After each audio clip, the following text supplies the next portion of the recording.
A long string of numbers. Some say that it's a code sent to us from God. That's kind of interesting. Yeah, that's just good stuff. Check this out, okay? The word for the Garden of Eden, Kedem. Numerical translation, 144. Now the value of tree of knowledge, all right, in the garden, right? Eitz HaChaim, 233. 144, 233. And you can take those numbers. So you know, like the Fibonacci sequence? Fibonacci.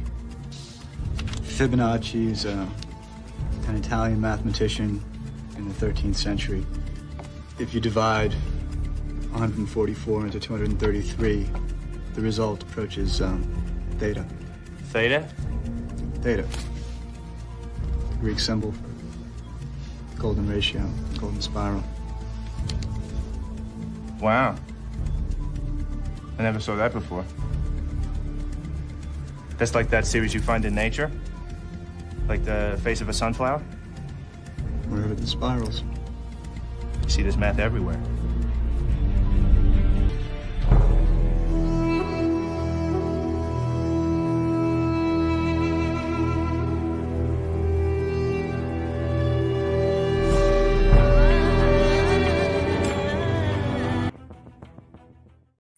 Welcome back to the Gnostic Informant, and you're about to attain true gnosis. Joining me today is my special guest, Portable Orange. Welcome, and I just want to show everybody your channel. There's a link in the description. Dude, your channel, I don't know, how long did you start? Like, pretty recently, right? Yeah, like a year ago. Technically, yeah, 2 years since November I started researching, but it took me like 6 months to put my first video out. Yeah, So, you're on fire, dude. You're doing really good. Your videos are doing thanks, really well. man. Thank you. You know, this video is right here. I just saw this one, and I was like, I have some disagreements, but I just Sure. thought it was so thorough, and you were so. The first thing I did when I saw the video, I saw the thumbnail, and I was like, who the hell would give that face for Indo-European theory? I was like, that's a little harsh. So I clicked on the video, and then this is actually weird. I don't know why I did this, but I was like, I didn't even watch it yet. I pressed pause. I went down to the transcript and I did a word search for Dumezil. I was like, if he better at least mention Dumezil. And then I said there was like 100. I was like, okay. Whew. And I did MOS. I was like, oh, he mentions him a few times too. All right, good. I was like, so then I watched the whole video and I was like, okay, that was a fair, really balanced. You brought all the evidence. You in a way, you kind of steelmanned it, because in the video, you show the genetic side, you show the linguistic side, you even show some of the cultural stuff, you know, with Skyfather and other various aspects. And you kind of just were like, but we need to beware. This is not a one-to-one. This is not like a religion that everyone was following. There's a lot of differences, which I agree with, which MOS obviously agrees with. And even Dumezil was very careful about some of this stuff. Yeah, to a certain extent, yeah. So I think the video was well done. Obviously, you and I have been talking back and forth, and I tend to go more on I do think there is a shared culture side, although I am aware of the things that you brought up. Mary Beard had a pretty good like chapter in her book Religions of Rome, where she talks about Dumezil, and she gives him so much credit for, like, we still use his methodologies and comparative mythology. He's a valuable resource, but I think he was wrong about this. I think he was a little bit too far on this. And it's like, okay, that's fair. That's how scholarship should be. Yeah. That's how it should. Like, no one needs to agree with everything everyone said or condemn the person if they don't. Like, it's just like, hey, you said this. I'm not convinced by that. And this is why I wanted to have you on, so we can kind of go through and talk about it. Anything about the video that you maybe would like to say now before I start presenting some of my stuff, that you like, maybe you were like, you know what, I didn't say this part, but I want to say it now, or something like that? Man, it's funny. There was a lot. The original cut of the video was about 2 hours long, and I trimmed out a lot, mostly, and a lot of it was the individual one-to-one comparison stuff. Yeah, which I felt like didn't speak to it, because again, my critique was like methodological in nature. It wasn't like about these, oh, look, this specific thing doesn't work out. It was like, hey, the overarching structure has flaws that aren't acknowledged enough, I feel. I guess the only thing I'd say is I do feel like in a certain way, when it came to the DNA evidence, I could have communicated a lot better, because I do think people ended up thinking I was saying there was no migration, even though the thumbnail has migration with a really big Yeah, it green check says mark. Yeah. migration check. But I do think, like, a lot of people in the comments were, I think, assuming that I was saying like there never was a migration, there never was a Proto-Indo European people, anything like that. Yeah. Which again is something, I'm still relatively new at this, and I suck. I'm always in post editing, and I look at it and I'm suddenly like, I should have added a transition here. I should have added this section. Like, this other section should go here. So that, I think that's probably the only thing I would preemptively caveat. And then if anything else comes up, we can just address it.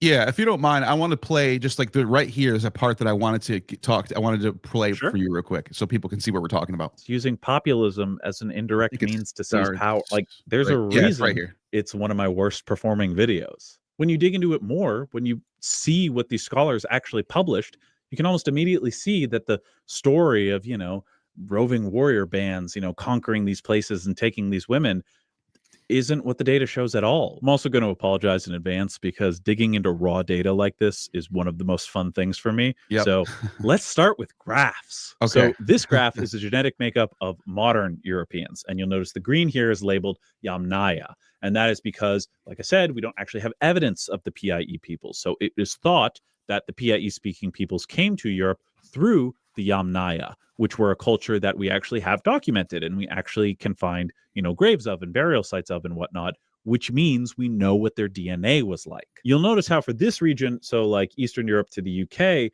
it's like half Yamnaya DNA, with that number slowly decreasing as you get to Western and Southern parts of Europe, like Spain, Italy, and Greece. Now, if you're noticing, Albania now you really have the bone to pick with the Italian thing. It's kind of funny because it's related to your video, right? That's why you said it like that. Well, so yeah, the whole video started from, I did this series on the history of Roman paganism. So it's actually funny when you mention Mary Beard talking about Dumezil, because her specific passage was kind of what got me in trouble initially, because I said, hey, Dumezil, I don't know that I agree with him. He had this line about, Roman religion was too complicated to have evolved. Much like the Africans and the Melanesians and someone else. And so I made just a stupid offhand joke of like, oh, he's the fun kind of racist, which, oh my Lord, that angered a lot of people. He's also a product of his time too. Yes. Oh no, very much so, of course. And so, yeah, a lot of this for me, especially when I got to the genetic element, was me looking specifically at Rome, because for me, that was how this video had started initially, was the idea of how much of the Roman religion was Proto-Indo-European. And it was only once I started to dig into the research that I started realizing that there were much greater misconceptions about the entire theory to begin with. And that's how the video kind of evolved. Yeah, Mary Beard, just to show people exactly what she says here. I can read this whole thing, but it'd be a long time. She does, but I'm skipping ahead. And she says, Dumezil's work has prompted much useful discussion about individual festivals or areas of worship of Rome. There are, however, several major problems with his Indo-European scheme overall. If Dumezil was right, that would mean quite implausibly that early Roman religion and myth encoded a social organization divided between kings, warriors, producers, fundamentally opposed to the actual social organization of Republican Rome, even probably regal Rome itself. For everything we know about early Roman society specifically excludes a division of functions according to Dumezil's model. And that, by the way, and that's after a few paragraphs of her really like giving him credit for a lot of his stuff. But like, I just want it's like 3 pages almost. Yeah. I think it's like, she talks about him for, it's 3 pages. Exactly. Yeah. Yeah. 1, 2, 3. Yeah. Almost 3.5 actually. And she gives him a lot of credit, she talks about him a lot. She says a lot of good things about him, but yeah, she ultimately thinks that it's outdated and we need to abandon ship for the most part. I don't think ML West, whose Indo-European mythology book, this is from 2007, printed by Oxford, and this is like top of the line scholarship. I bring this up because yes, Mary Beard is an expert on Roman religion. She would know. We should take her seriously when she's talking about Dumezil and getting things wrong. Yeah, as a whole, and I think this is what I wanted. This is why I wanted to play your part coming up. Actually, let me play this part first, and then I'll come back to what I have to say. this is what. So let me just put this back up because the genetics thing is big to me. I think it's really big. What you found here in this study is a big deal, and you make good points about it. So let me just play this. Also has very little Yamnaya DNA, which how interesting. When if you look at the family tree of Proto-Indo Europeans, you'll notice Albania has their own branch, separate from all the others, almost like languages spread in ways other than conquest and genetics. So now let's turn to some of the more ancient bodies we've uncovered, which you can see in this graph. One other thing I need to bring up real quick. In these studies, when they refer to corded ware peoples, they lived in this area, so northeastern Europe, whereas Bell Beakers, the people living around the northern Mediterranean who'd eventually turn into the Apennine culture, which in turn would become the Roman culture, would not be descended from that group. Although some of that culture would exist north of the Alps. Let me just ask you this. If I'm not mistaken, Bell Beaker is borrowing from corded ware in a lot of sense, a lot of the culture. Is that true? Do you think so? I don't know. I don't think so as much. There's certain areas where the cultures overlap. And a lot of times in those areas, you do see not just the peoples intermix, but the cultures. A lot of how we can tell from that older stuff is burial practices, because obviously that's mostly what you have when you go back that far, trash piles and burials. So the big thing, oh God, I really hope I don't get this wrong, but I'm pretty sure that the Bell Beakers were big on cremation. That was a big thing that they did. And the corded ware were much bigger on burying people. I think they buried them in these specific kind of like mound tombs. I might be off on that. I do want to, because as soon as you said that, I don't know, I'm not an expert in this, I have no idea, but as soon as you said that, I was looking at this, and you said that it says right here, another expansion brought Bell Beaker, and it says, let me see. In the Carpathian and Bell Beaker culture came in contact with communities such as the Vukadol culture, which had evolved partly from Yamnaya. And then it shows a reconstruction of a Bell Beaker burial. So I wonder if it's more of a nuanced thing where you find Bell Beakers that do what is it called when you burn them? Cremation. And then the other ones do burial. Maybe it's more nuanced than just one black and white. No, that's what I'm saying. In the middle part where they kind of intersect, you can see a lot more of that stuff. But I do think this one's Spain. The Bell Beakers were also a lot more varied in general, because if you go all the way up to like the UK, I know specifically in the UK, they had various types of burials.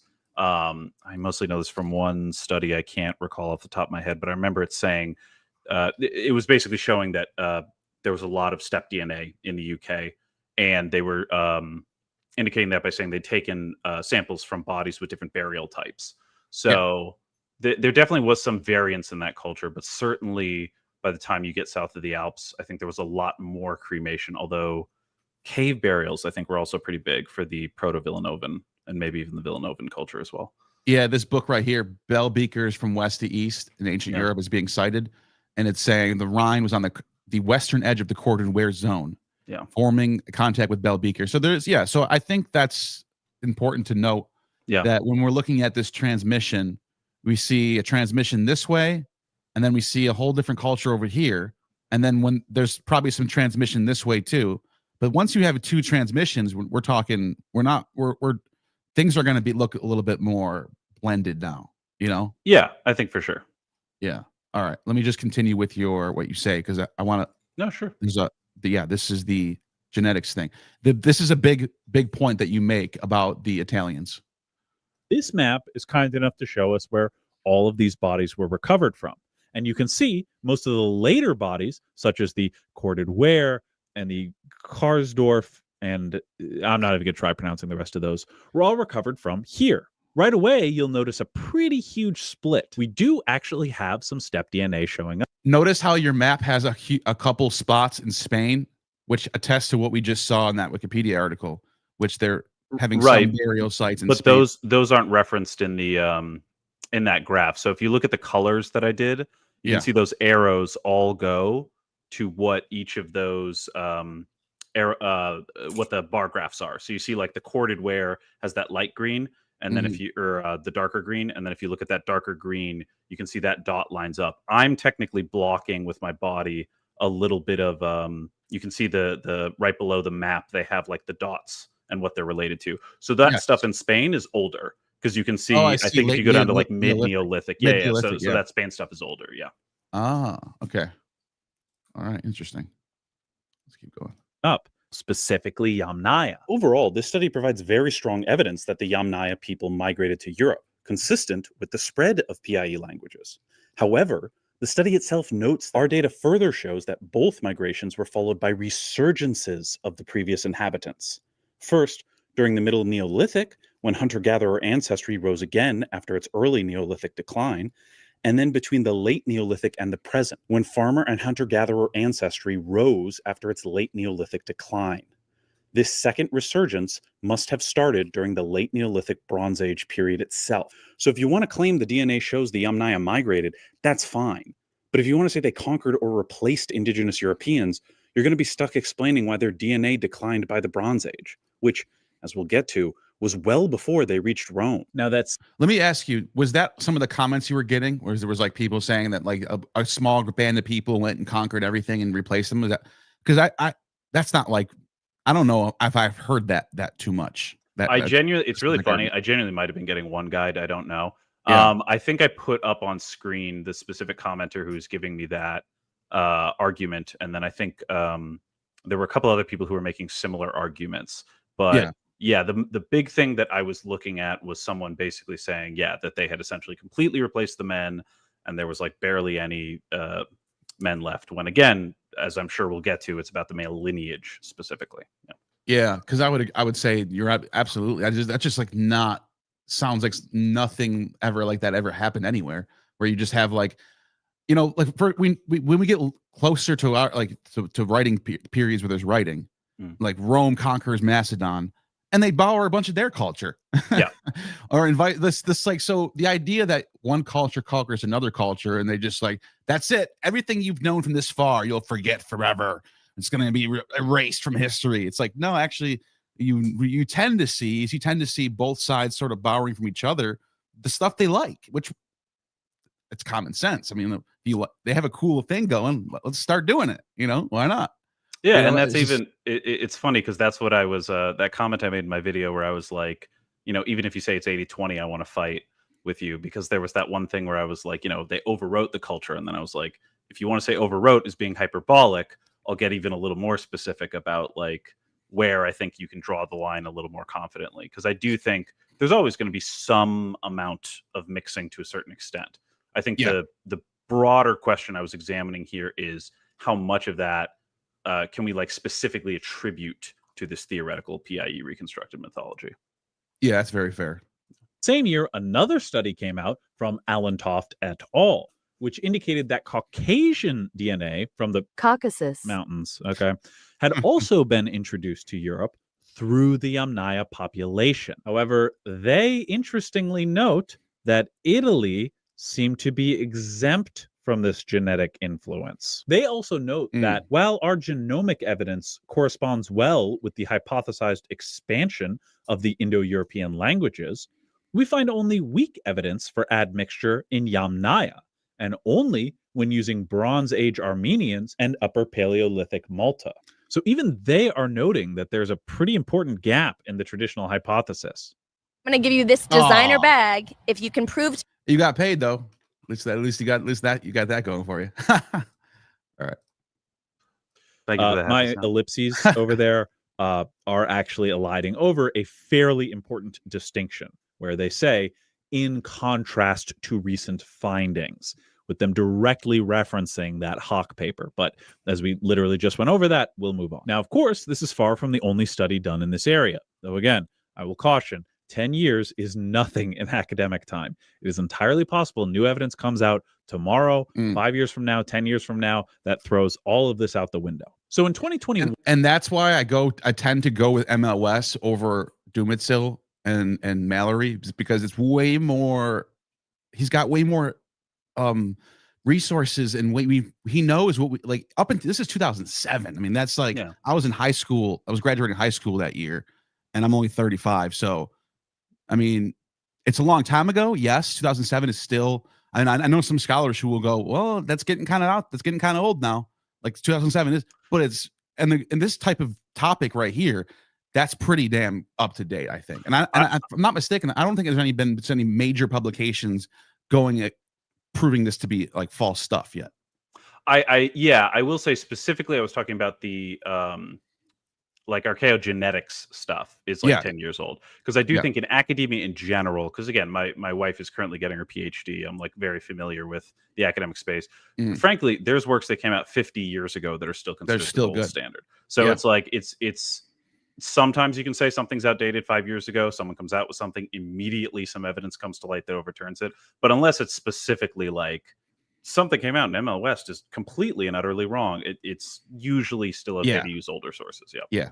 Like I love the James Frazier, and people think he's outdated. I still read him. I still read like Franz Cumont and those like 20th century scholars, because they're all polymaths. Now everyone's specialized. Everyone's just like, they know one thing and that's all they know. But I love reading the polymaths because they're like it's, I don't know, just better reading. Anyways, all right, let's keep going. One, Gabriele Scarano. I think you're about to show the yes. I'm trying to get to the part where you show it's like 22% or something like that. Yeah. Forget about them. Gave a different analysis of the genetic and cultural impact of the steppe migration into Europe. And this is the paper that, in my opinion, gets twisted the most by internet fans of the mythology overriding bands of warriors theory. Scarano gives us another beautiful chart and even keeps the same colors as Hawk, which just huge points right there. But on top of that, she even includes error bars. You could have just included that in the footnote, like 90% of other people do. But no, you put it right there in the graph. You can see how certain is of these results. Good scholar. It honestly can make you weep sometimes when the data is this beautifully presented. Now you can again see where there is the most Yamnaya DNA. In fact, let's reorder it like this. So you can see the corded ware groups have the most, with the Northeastern European bell beakers having the second most. But by the time... Sorry, and then we can go back, because I know I just stepped on the top of it. But I will just say, I did that all by hand. That's awesome. That is how much I care about making sure people can see these things. In that makes it way easier to look through it. Well, but her thing was time. So if you go back and look at the original one, it's the either oldest, youngest, or reverse that. I forget which. But if you go back to the original one, you can see it's like... This one? Yeah, if you zoom in, I don't know if you can, but it's like... Yeah, I can't with this one. Yeah, no worries. But if you kind of squint to the top, you can see Switzerland's corded ware, Switzerland bell beaker, Switzerland Bronze Age. So you can kind of see, like, I can see it. There's a reason she did it in that way, but for our purpose, I wanted to reorder it. Anyway, sorry about that. No, that's awesome. That's it makes it so you could see like who has the most and who has the least. Nay. In fact, let's reorder it like this. So you can see the corded ware groups have the most, with the Northeastern European bell beakers having the second most. And I think for the there's a lot of YouTubers out there who are really big into this stuff, and they're really like what's his name? Survive the Jive is like big into this. He would agree with this, that corded ware has more.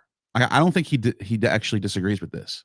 I think I don't know. We had a chat in the comments. He's not trying to catch these hands. I'll leave that for another time. Yeah. Well, I'll have to ask him, because I think because the part where you talk about 22% is what I want to talk about. But sure. I think he would. If he was here, I don't know. I have to ask him. I think he would agree that corded ware is more Yamnaya than the southern people are, but he's still saying that there's still a significant amount in the southern Italian and Spanish like areas. I mean, I can't speak to necessarily what he would say, because I'm just not as familiar. That's true. So yeah, I'll just leave it at that. Yeah. But by the time you get into Italy, the bell beaker cultures down there basically don't have any influence whatsoever. Like it's a minuscule amount of Yamnaya DNA. As a last note, this study basically concludes that most of the evidence shows up in the Y chromosomal DNA, indicating a male lineage. However, and this is another thing that really annoys me. I'm sorry if you're new to the channel. Normally, I limit myself to just one rant per video, but stuff like this annoys the absolute crap out of me, because like when you dig into these studies yourself, you pretty quickly actually do see how people can misinterpret this data, because you look through it, and if someone says this is what the data says, and that's the only thing you hear, and then you read into the data, you go, oh, I see how the data can say that. But the problem is, once you read a little bit deeper than that, you see that that's not what it says at all. And the academics are always really careful about that when they're writing these things. Like, they will always say, we saw X, but that doesn't necessarily mean Y. And then everyone looks at the paper and goes, oh my God, they saw X. That means Y. And they run around telling everyone else that. And then someone like me has to come along and dig through what honestly is very technical, very dense, incredibly annoying stuff to read through. Although, also be fair to the I could academics, not identify with what you just said anymore. Like that was, I've noticed this so much with so many things on the internet where somebody will cite some paper. It's like they read the title of it, or like they saw one sentence from it or something, and they think it's saying something that it actually doesn't say. Yeah. This happens all the time, and that's why I did a video with a scholar from Oxford about the whole entire Christmas December 25th thing. And and there's a few papers out there who, and Nothath, the one I interviewed, was one of them, who point out that there might be some evidence that suggests that some Christians, this is key, some Christians selected December 25th through calculations of the solstices or whatever they wanted to do to come up with December 25th for the birthday of Jesus. And those sources might have been before Sol Invictus, which was in 270 AD. People ran with it. Christians are like, we win. Christmas is ours. It's not pagan anymore. But that's not what these papers are actually saying. The papers are actually saying they might have came up with that date, but it wasn't a liturgical holiday until a century later after Sol Invictus. So there's still an issue. So think about it like this. Two Christians are like, I think it's December 25th, but like 10 Christians are like, I think it's August 5th. I think it's June 17th. I think it's Christianity as a whole did not come up, not decide on December 25th at that time. It was just being proposed by a few people. And then when it became decided that the church wanted to go December 25th, that was well after Sol Invictus was already a feast date on the Roman calendar. So then the question is, did that give them a nudge towards let's do this? We can speculate on that. But the fact is, the liturgical date of Christmas was after. Right. The reason why I brought that up for this discussion, I totally changed the subject, but it's like what you're doing here. The people will see a paper, it'll say something, and they'll go, look, I found it, the peer-reviewed paper, it says what I needed to say. And it's like, wait, no, keep reading, because there's a lot of nuances here, and you might not like the nuances. There might be some issues with what you're trying to promote here. Is that fair to say? No, 100%. And it's something I've run into many times as well, because sometimes when I'm reading a source, either a primary source or a study like this, there's something I want to be true, because the story I'm concocting, when you start researching, you start just naturally cobbling together a story. And then you're like, boy, I hope this study confirms my story, and then I can run with that and it'll be great. And then sometimes you read it and you're just like, oh my God, this completely shows that I was wrong about this major detail or this other thing. And then suddenly you're like, all right, well, hold on. Now let me go back again. Let me relook at those older sources with this new lens and try and figure out what is the truth here? Because otherwise I think, you're just sort of barging ahead, ideologically blind or something like that. Yeah. Okay. I think we're getting towards the part where I wanted to discuss. Pretty good at explaining a lot of this stuff. You have to Google a couple terms. You have to make sure that you know what they're referring to. Yeah. And you can never assume that you understand what a word means. Sure. But they do make it pretty easy. But stuff like this is very annoying to me. I get how people are led astray, but it's like, God, just read the study. Just read the study. I guarantee you, 9 times out of 10, you will understand what it is saying if you actually sit down and read it. Anyway, in addition to the very obvious plain English sentence, as the available Y chromosome data is not a good proxy to quantify the male contribution from the step-related ancestry, Scarano goes into far more detail, talking about the actual DNA markers they found. She mentions that most of what they found is the R1A M47 DNA marker. So that is how we know that a lot of these people have step ancestry. But interestingly, no Yamnaya male has ever been found with this marker. And the marker that is far more common in Yamnaya DNA, R1. Oh, that's a mistake. I shouldn't have said Yamnaya there too. Yeah. Oh, yeah. 269 is only found in 3 Wait, you said you made a mistake on samples. I did. No, I didn't didn't. catch it. I mean, it's a misspeak, but right there, I say the marker. Just back it up a sec. Maybe I didn't. Maybe I just misheard. I think you just said R1B. Yeah, hold on, back it up. I might be Far crazy. more no Yamnaya male has ever been found with this marker. And the marker that is far more common in Yamnaya DNA, R1b M269, That's right. is only found in 3 of the Bell Beaker samples from Central Europe, and in none of the corded ware. So this soup of numbers implies something very interesting. Though there was clearly some steppe influence and therefore steppe migration, the timing must be off. And it can't necessarily imply that they came from that same Yamnaya wave of migration that everyone points to later. Most modern Europeans, is a good point. Myself, you, everyone else, is part of that R1b M269. Let me see if I can try to symbol this down for anyone watching who just kind of lost. There's known migrations to both the east and the west from these Yamnaya. The Indo-Aryans go to the east, and then the whatever you want to call them, Indo-Europeans go to the west. I was going to say, yeah. And so, but those 2 different migrations, if I'm not mistaken, one of them is like 5,000, the other one's like 3,000, right? Something like that.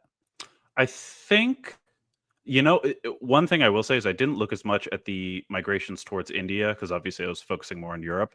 But I actually feel like the migration went through like Tibet or something. I think it actually went like north of India and then came down initially. There may have been another migration as well. It's the area now known as the Afghanistan region. Like there.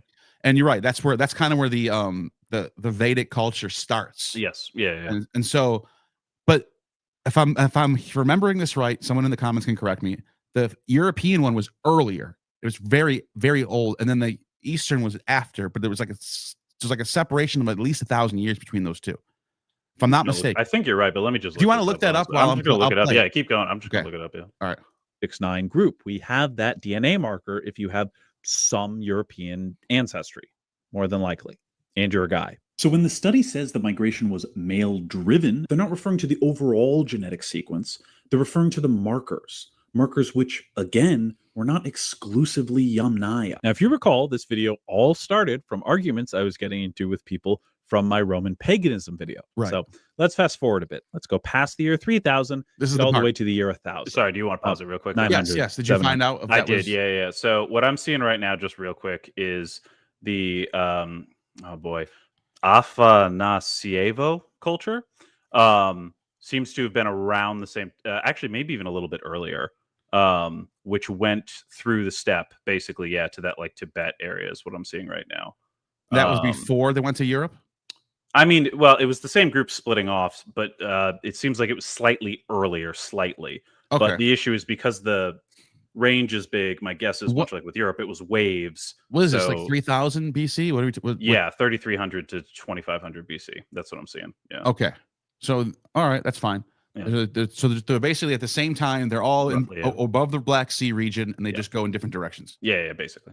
So, okay, so that would indicate, from what you're saying in the previous section, you're saying there's this migration wave, but if we start seeing later influences in like 1000 BC, that's after. This is 2,000 years after the migration already happened. You can't call it the same migration anymore. Is that what you're saying?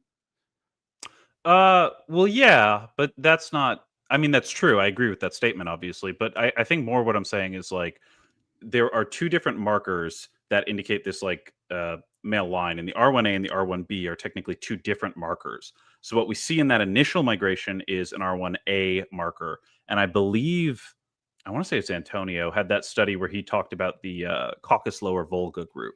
So he was theorizing there was some like Caucasian DNA that made it up into the Yamnaya. So there's northern steppe and then Yamnaya. That's a theory that I might be slightly off on. And then the R1B is the dominant line that emerged as the result of a later migration. So I think Scarano that's what I meant by that. The R1B. Then yes. Okay, then yes, that's what I meant. That's what I meant. So R1A, but it's not 1,000 years. It's maybe 1,000 years total, but probably a couple hundred is really what we're talking about within there. But that still suggests that there was 2 different groups of people going in different directions. At least, yeah. At least. But they're obviously R1A and R1B are closely related at the same time. They're both steppe. They're both steppe for sure. It's just about where the group came from. Yeah. Well, and the reason why that's important is because depending on how many hundred years have gone by between R1A and R1B people going to different directions, cultures shift over a couple, even half a century. cultures shift, or 2 centuries, 3 centuries that go by, then there's going to be differences in what they're doing.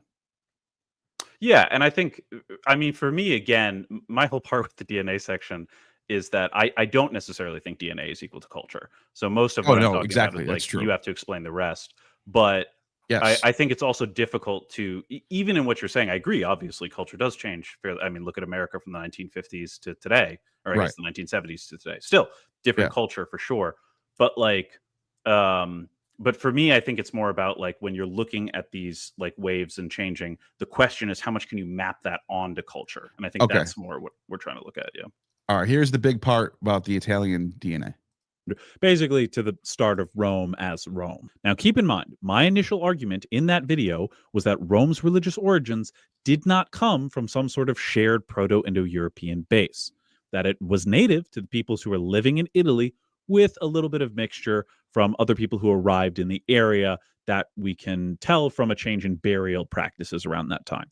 They did receive some later influence from the Etruscans and, of course, the Greeks, but the core of their religion, the thing everything else was built around, was unmistakably Roman. So given when you say Roman, you just mean like native to Italian, the Rome area. That's what you mean. Yeah, I mean, Rome, certainly, a lot of what I explored was it was very much a mixture. Like the question of when did Rome become Rome, I think is a really important question. So like certainly there's Latin culture. There's also certainly a little bit of Greek. There's also certainly a little bit of Etruscan. Like there's a lot that went into making Rome. Yeah. But yeah, like the people that were there essentially.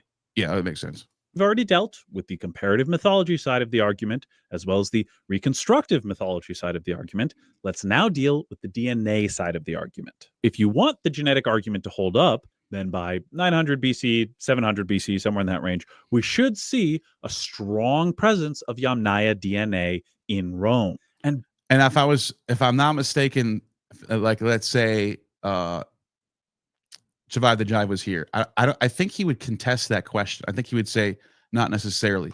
But let me get you to finish this graph first. By 900 BC, there was some Yamnaya DNA, actually. But if you just stop there, you are going to miss the whole story. So let's get into the data. Side note, if you are still watching at this point, you either have fallen asleep or you are the same data-driven kind of freak as me, and I love you for that. Most of this comes from Margaret L. Antonio et al.'s study, Ancient Rome, a Genetic Crossroads of Europe and the Mediterranean. Now, firstly, this study agrees with all the ones that studied the older bodies that we just talked about, namely that in the Bronze Age, there was basically no Yamnaya DNA in Greece or Italy. And frankly, that kind of makes sense, because if you imagine like, a bunch of people coming in through Russia, they'd have to cross the Alps to get into Italy, which wasn't exactly the easiest thing in 2000 BC. All right. That's a fair point. There's a reason everyone talks about Hannibal as if it was impressive. That could explain why corded ware is so separated from the south, as far as because of geography. Well, you're right. But one of the interesting things too. Oh God, I hope I'm not getting this wrong either. But the Etruscans, I'm fairly certain, actually. Not the Etruscans, the Villanovan culture. That's what I'm thinking. Which is Proto-Etruscan. Yes, exactly. They, I think, did have some presence north of the Alps, unless I am completely making that up. I've actually seen people talk about the closely relation between Celtic and Villanovan. Yeah. Very close. There was some cultural contact there at some point, but yeah. I'm glad you brought that up. That incredibly annoying gap we talked about for the end of the Bronze Age, and by the time we get to where my video started, 900 BC, started the Iron Age, we do actually have some step DNA showing up. And not just any step DNA, specifically that R1b strain. So there it is. I was wrong, right? This is funny. No.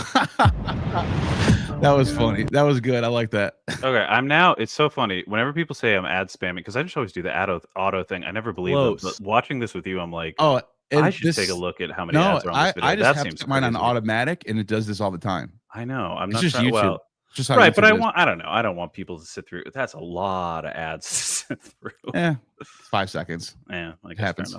Now, there were several bodies tested from central Italy dated to around this period, but we're going to focus just on these 11 for reasons that are about to be very obvious. So the samples can be grouped into these batches found at these sites. And you'll notice, actually, for not having any samples from Rome itself, the spacing is pretty good. They got both north and south, and later samples from east and west. So honestly, it's pretty good coverage of the area. Now, because the larger claim is that the steppe ancestry was only male, even though, again, men pass on their X chromosomes too, but whatever, we are only going to look at the male samples that have Y chromosomes. So just these 7. So a more useful thing for us to look at is going to be the admixture, but just because everyone's going to care about this other thing that doesn't actually matter that much, we're first going to have to talk about haplotypes, but it's only going to take like 5 seconds. Haplotypes are a way we can trace groups of people back to a single genetic ancestor. This is done on the X chromosome and the Y chromosome. These are due to mutations that occur on I should say that. I pinned a comment under this, but I should be saying mitochondrial DNA there, not X chromosome. That's the maternal side, mitochondria, exactly. Right? Yeah. So, okay. Chromosomes. Usually fairly unimportant mutations that don't really end up affecting anything too much, which is, again, why they're so much easier to track, because they're not really going to get overwritten or outcompeted for. And since they're random, like the majority of genetic changes, they're much more useful as a marker than indicative of anything deeper. You belonging to a particular haplogroup or haplotype doesn't necessarily mean you have some trait that someone from a different haplotype wouldn't have. Like, here's a fun fact. You and your cousins probably don't share the exact same haplogroup. It's genuinely not that uncommon. Although you and your siblings sharing the exact same parents almost certainly will. Though even then, if your mother has 2 X chromosomes that belong to 2 different haplogroups, and you get, your dude, so you get one from your the X from your mom and the Y from your dad, it is possible that you would not share a haplogroup with your sisters. That part's wrong. There is that possibility. Yeah. Therefore, haplogroups don't it's not on the X chromosome. It's mitochondrial DNA. So you're going to get that from your mother, and then your Y chromosome you're going to get from your father. So it's impossible for you to not share a haplogroup with your siblings, I believe, unless I'm wrong. If you get me twice when I say I'm wrong and I'm not wrong, I'll first off checks in the mail. But I'm pretty sure I'm correct about that. No, I think that makes sense. Okay. Yeah. Really tell you like how much of yourself comes from a certain place. Like, again, I belong technically one of my haplogroups, because obviously, you go back to a single ancestor, and then those single ancestors also all go back to a single, so on and so blah, blah, blah, blah. Like, I have steppe DNA. I'm obviously not steppe. I just belong to that haplogroup. So a much more useful thing for us to look at is going to be the admixture, or how much of an individual's genetic profile can be mapped onto certain ethnic groups. And again, because men pass on both X chromosomes and Y chromosomes, something like this, I'm going to include the women as well. And you get 23%. Just 23%. Okay. This is where I disagree. I think 23% is high. I think it's high. So I think I'm going to say it in a bit, but I'm 25% Irish. I know, shocker. That's a lot. I mean, 25% Italian, and it's the most like, I'm mostly German and like English and all types of northern, and I have dark hair, and like and I'm 25% Italian or 8% Greek too, so maybe that's what it is. But I think if you're beyond 20, I think it's a significant amount. I do. Well, so the thing I go on to say is my wife, who's black, for those who don't know, is also 25% Irish. And so the question becomes, if you're going to do that, culture maps onto DNA, is my wife culturally Irish? And I think, most people would agree no. I think too, like, it's less than a grandparent. So obviously you don't necessarily want to assume 100%, because migrations, it could be multiple parents being 25 or something like that. But I think what gets tricky at that point is, if you're going to trace the culture through the DNA, what you're stuck with is, well, what about the other 77% of your makeup? And I think that for me is where 23% didn't feel significant enough, because if you're going to make the claim culture's DNA, then you're kind of stuck with like the max you can go. Because again, this is after several waves of migration, so you can assume dilution would be that, 23%. So that, I think, is more the point I'm trying to make there. But I also think because you're right, it's not just about genetics. It's about linguistics, and it's about culture, and it's about a few other aspects as well. So we're looking at the whole thing. We're taking it all as a whole. We got linguistics. We see in Italy, we see in the corded ware groups up in the north, there's a lot more Indo-European linguistics going on. And it also correlates to how much more genetics they have of Yamnaya too, of R1b. So I think what we see is a scale of influence, more in the north, less in the south. And you see the genetics sort of kind of attesting to the same sort of, I don't know, same sort of like scale. Does that make sense? I do see what you're saying, but I think the problem is, like, the root of what you're talking about comes from reconstructions, right? And we can do these linguistic reconstructions because we understand sound change laws. So if we look at these two words, we can figure out they came from this other word. I think the problem is when you start trying to map that out into culture, there are certain things that exist in cultures that you can't necessarily map on like that. So if the thing that you're going to point to is, look, there's a higher amount of Yamnaya DNA, and I don't even know that we do, because I don't know that we have evidence of the corded ware people's language, because I don't know if they actually wrote anything. I assume they didn't. Maybe they did, though. No, it's before they exactly. So like, what you're really looking at is Proto-Germanic. Yeah, you right, got to exactly. Yeah, and that's what I'm saying, though, because the problem then gets down into, like, if you're talking about Proto-Germanic, you're building a reconstruction on a reconstruction, and then trying to claim that is supported by the DNA evidence. That's where I think you can run into problems, because, like, you don't know that those map on, because you don't know what percentage you can compare to the DNA necessarily.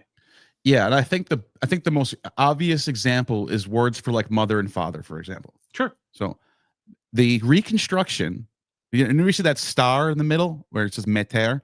Yeah. There's a star. That means it's reconstructed. That means we have there's not a single primary source that actually uses that word.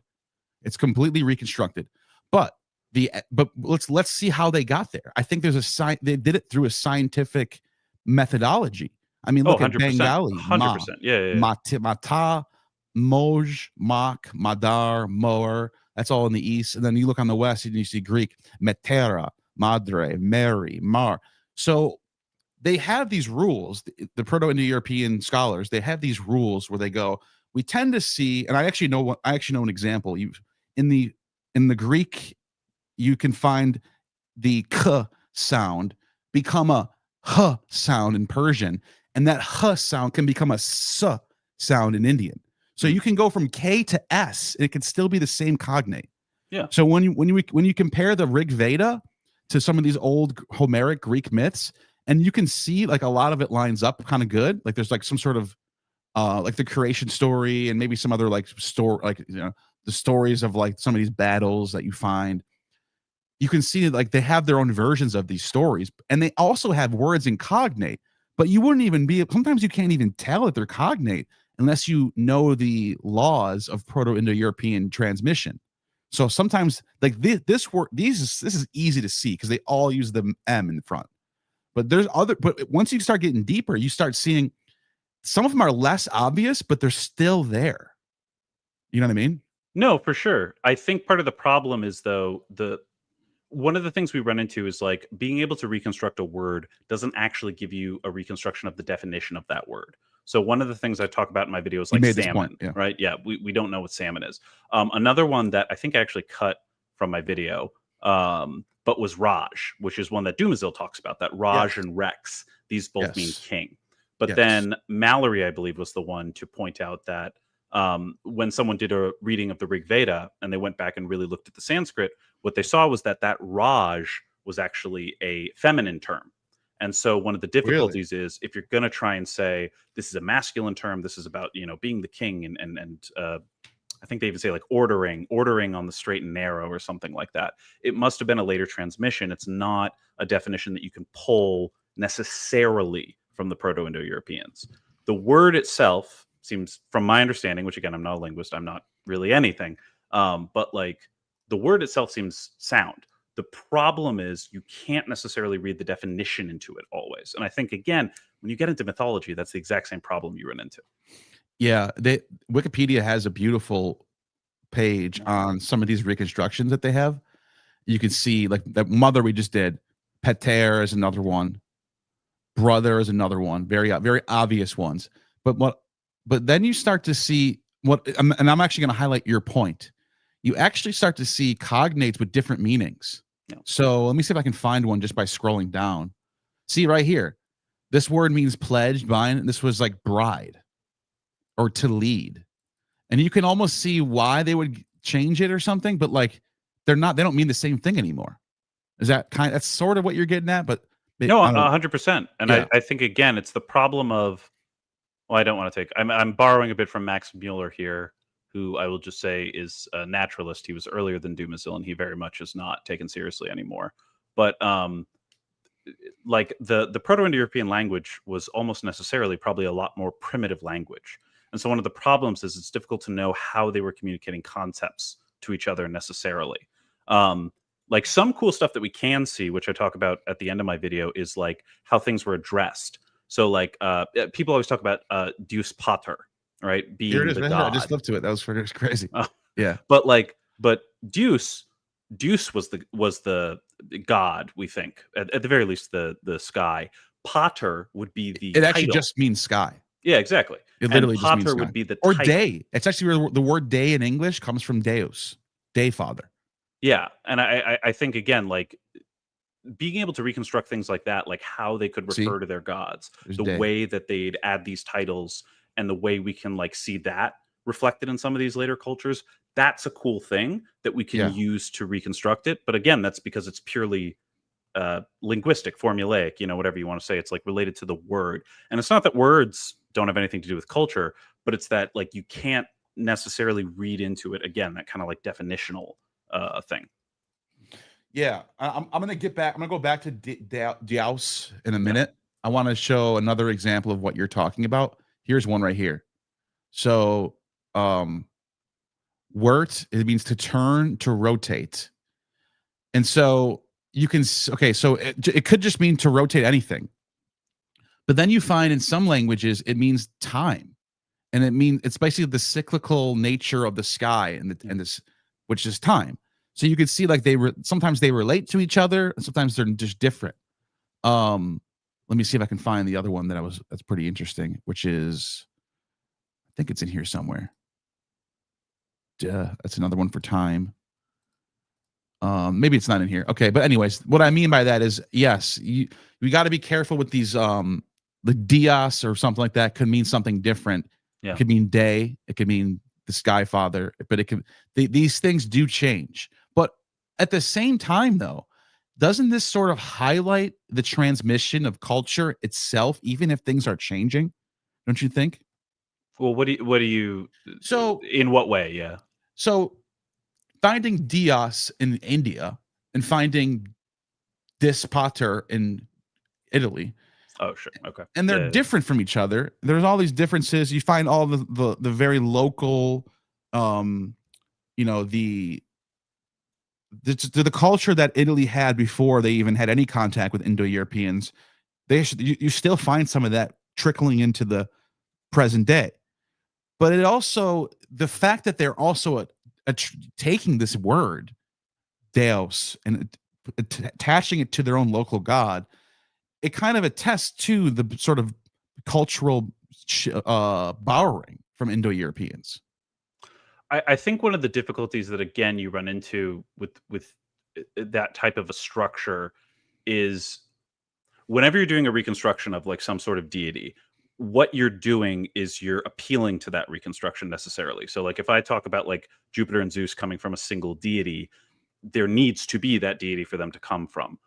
Whereas if I could just throw another theory out there, because again, my video is very much about the uncertainty and the problems with assuming these things, is what if instead they had all these sky things and they just say, oh, Father Sky, help me, in whatever their language was pre-Proto-Indo-European language coming along. Then when the Proto-Indo-European language comes along, they just change it to the Proto-Indo-European version, Deus Pater. They start referring to it that way. But the underlying deity doesn't necessarily change. I'm not saying that's what did happen, because again, that was Max Mueller. That was the very naturalist approach. But it's another theory that you can put forward. And again, without any kind of archaeological record, this is where we get stuck. Because if we knew where the Proto-Indo-European homeland was, and we could uncover some pottery with a guy holding a lightning bolt, then I agree a lot more. You can say, look, there's, something being appealed to here that spread. But I think it gets a lot trickier, and there's a lot more like really, really important nuance you have to address when you're trying to just take the word and assume that the underlying concept also has to come from there as well. Yeah, here's another good example: gehu or geu, to pour, to libate, to invoke. So it's a cultural sort of religious reconstruction, and they get it from the word in English, literally God. Whoever put this together thinks that it comes from to invoke, and then you find in Gothic goth, and then fundo somehow is Latin version. I don't know how the rules work out that way, but they do. And then you find Homa, Vedic ritual, Hotra, so there's this is cultural. I think this is a good example of a cultural word that's cultural.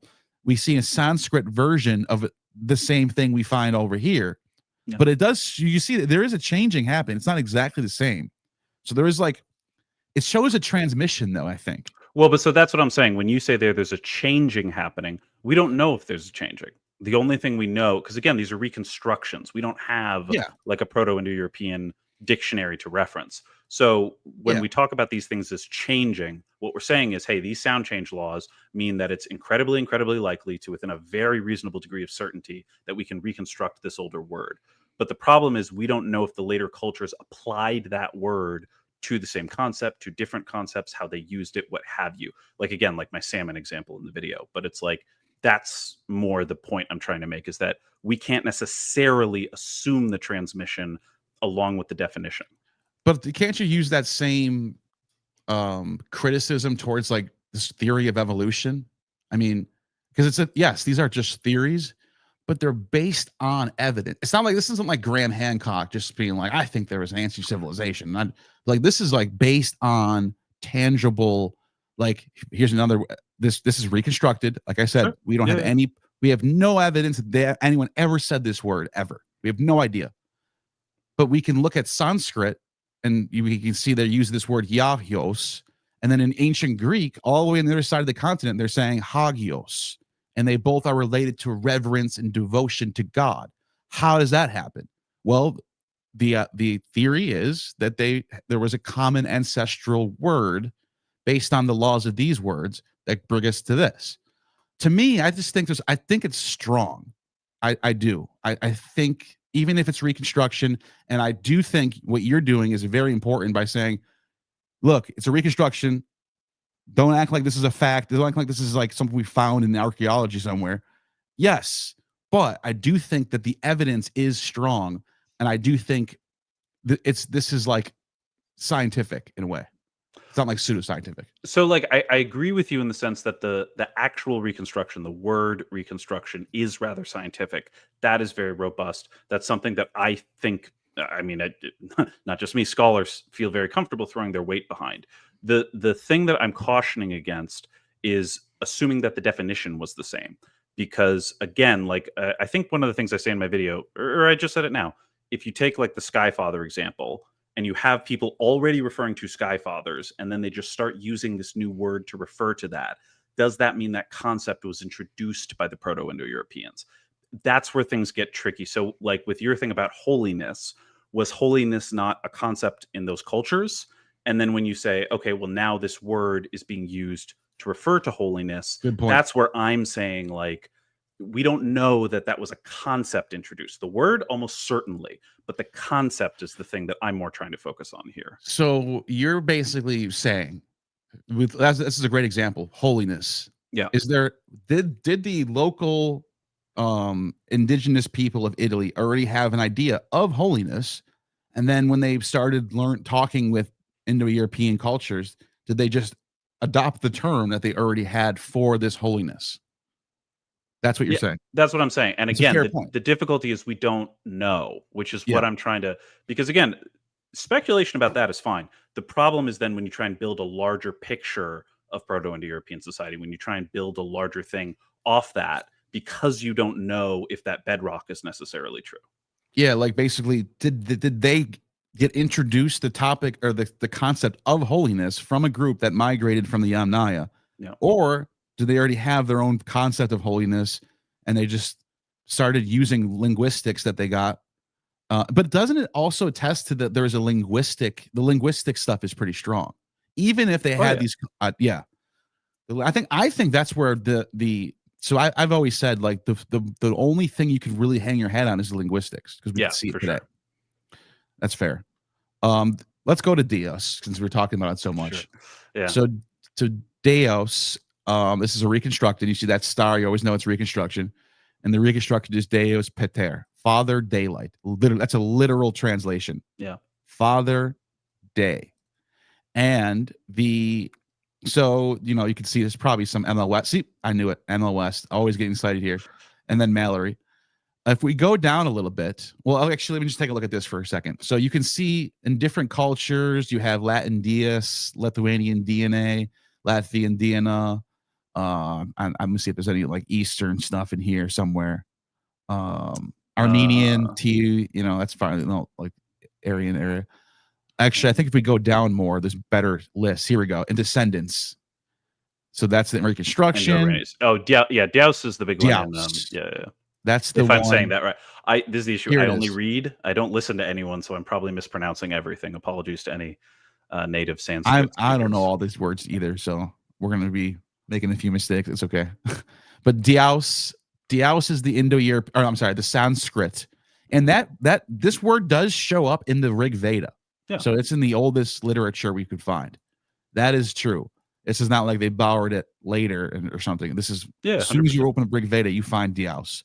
Old Avestan, Deos, Mycenaean Greek. This is very interesting, because this is in the Bronze Age, and you're finding cognates with this word. The linear B tablets, I want to say. I forget if it's linear A or linear B. No, it's not linear. We don't even know linear A yet. Oh, well, there you go. Linear B. Yeah. Linear B is the one, and you find Dionysus in there too. Dios, Nusa, and then Zeus, Deus. Yeah.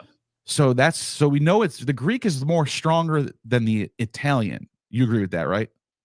Yeah, probably. But in terms of what? The reconstruction? As far as them adopting Indo-European words and Yeah. No, I mean, I think they both did. I don't know if one's stronger than the other necessarily. I'll say yes. I noticed this. I'm being overly pedantic. I'll say yes. Yeah. Old Latin has this, Deovis, Jove is like the word they use today, Deus.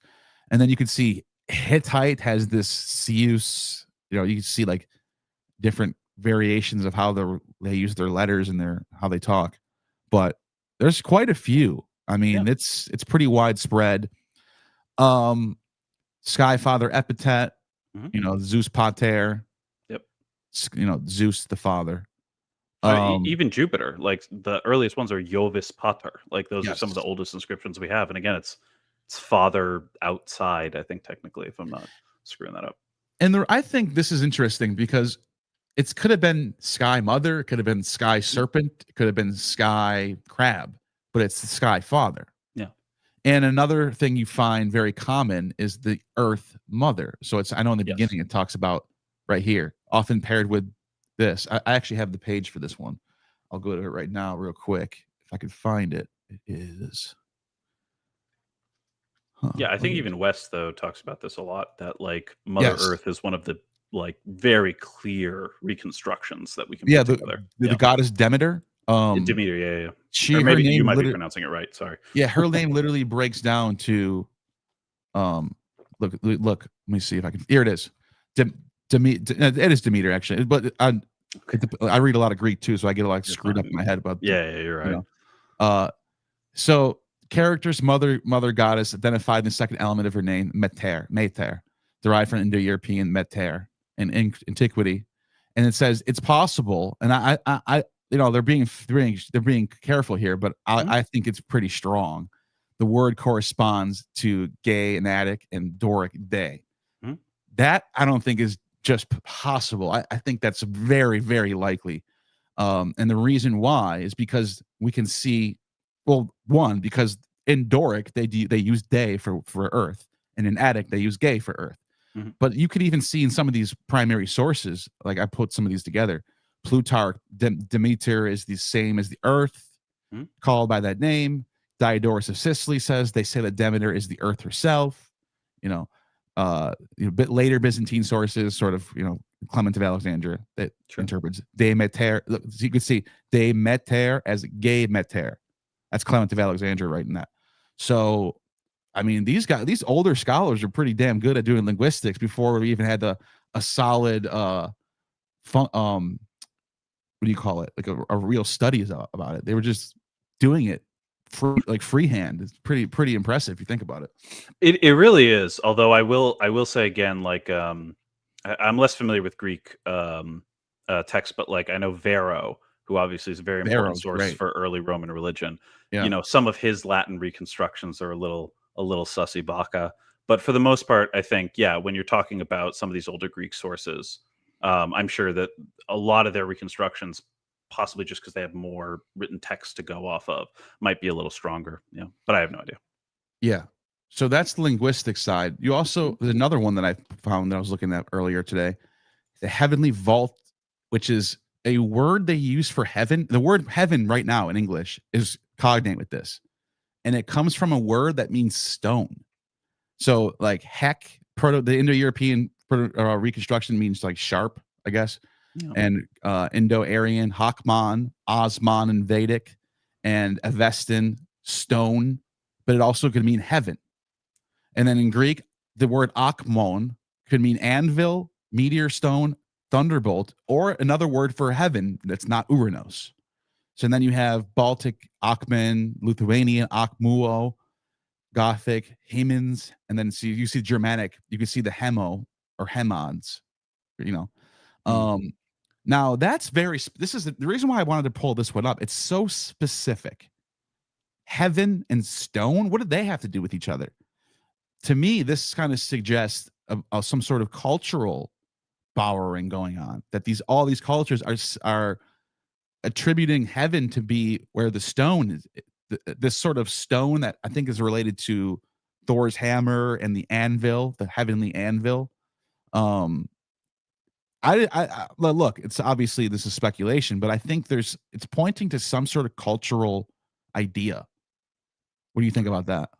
I think for sure, especially when you get into some of these things, these kind of like literary, poetic traditions. I think stuff like that is imagery. There we go. That's the word I was thinking of. Yeah. That stuff can be a lot iconographic. Stronger. Yeah. Yes, iconographic as well. I think that stuff can be a little bit stronger because if you assume, I think it's pretty safe to assume the Proto-Indo Europeans had a religion. I think it'd be a little silly to assume they didn't have any stories or myths or what have you. I think ML West even opens up with bards. Isn't that his first? Yes, he talks about the poet seer. Yeah, that's the what bard. We call them bards, but they're the druids and the Brahmins. He talks about the Flamins and the druids, and they're all poets and they're all seers and they're all like magicians and medicine men. They kind of have these certain roles that you see, but yeah. So I think like if they were to come and tell a story, and that story were to make it into like a local culture as a retelling of that story, that's something that I think is a little bit stronger. The tough thing, I think, a lot of times is where people then extrapolate that out to a specific myth, where I think a lot of times the stronger focus is on the imagery. It's on the iconography. It's on like these certain phrases that we see pop up over and over again, rather than overarching stories. I mean, just me personally, just to play devil's advocate against myself, because this is also how I do research, is I think of something and then I immediately think of how could I be wrong? Exactly. I'm really fun at parties. Is stone, if you think of like when people die and you bury them in the earth, you bury them under the stone. So if we don't think of heaven as necessarily like, clouds and God and Jesus and all that stuff, but you think of it as the afterlife, there's a way in which I could see stone and heaven being related in these various cultures when it comes to burial. But again, that's me playing devil's advocate. And I do think in general, stuff like this, the kind of, again, like iconographic stuff is a lot stronger, and that can speak to a certain element of cultural transmission for sure. Yeah. Another thing that Wes brilliantly points out is the meters in the way these poems were told. Yeah. So obviously in Homeric is called Greek hexameter prose. In the north, like the what do they call the Not the German. The No, what's like the no, yeah. farther north and east and is not Norway. What's next to Norway? UK. Not No, on the other Celts. side. Oh, Russia.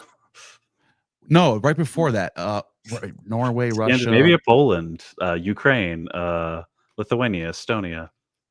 something like that. I can't remember where. I can't remember where it is. Is it not? I can't remember where it is right now. But there's a specific meter that they found there that looks a lot like Greek hexameter prose. It's not exactly the same. I'm not saying exactly the same, but it's very close in how it's done. So, like for example, if I'm doing Greek hexameter prose, it's da da da da da da da da da da da da, and then like the one that the meter they have is not exactly the same, but it's so close that it makes people go, "Huh? How did they get it that like?" And it could just be two beavers building the same dam type of thing, because it's the hexameter prose is not very. It's not like super complex like music today. It's not like Beethoven. It's just da da da da da da da. It's very simple, but it's like it makes you think like, did the bar?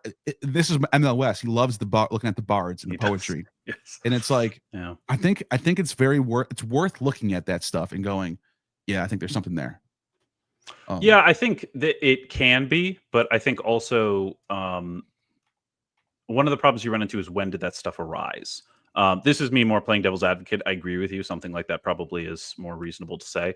But what you could imagine is that speaking a Proto-Indo European type of language, that for whatever reason, that meter lends itself to that specific type of language. Although, again, I would agree with you in a more general sense that, yeah, something like that is worth, at the very least, examining, if nothing else.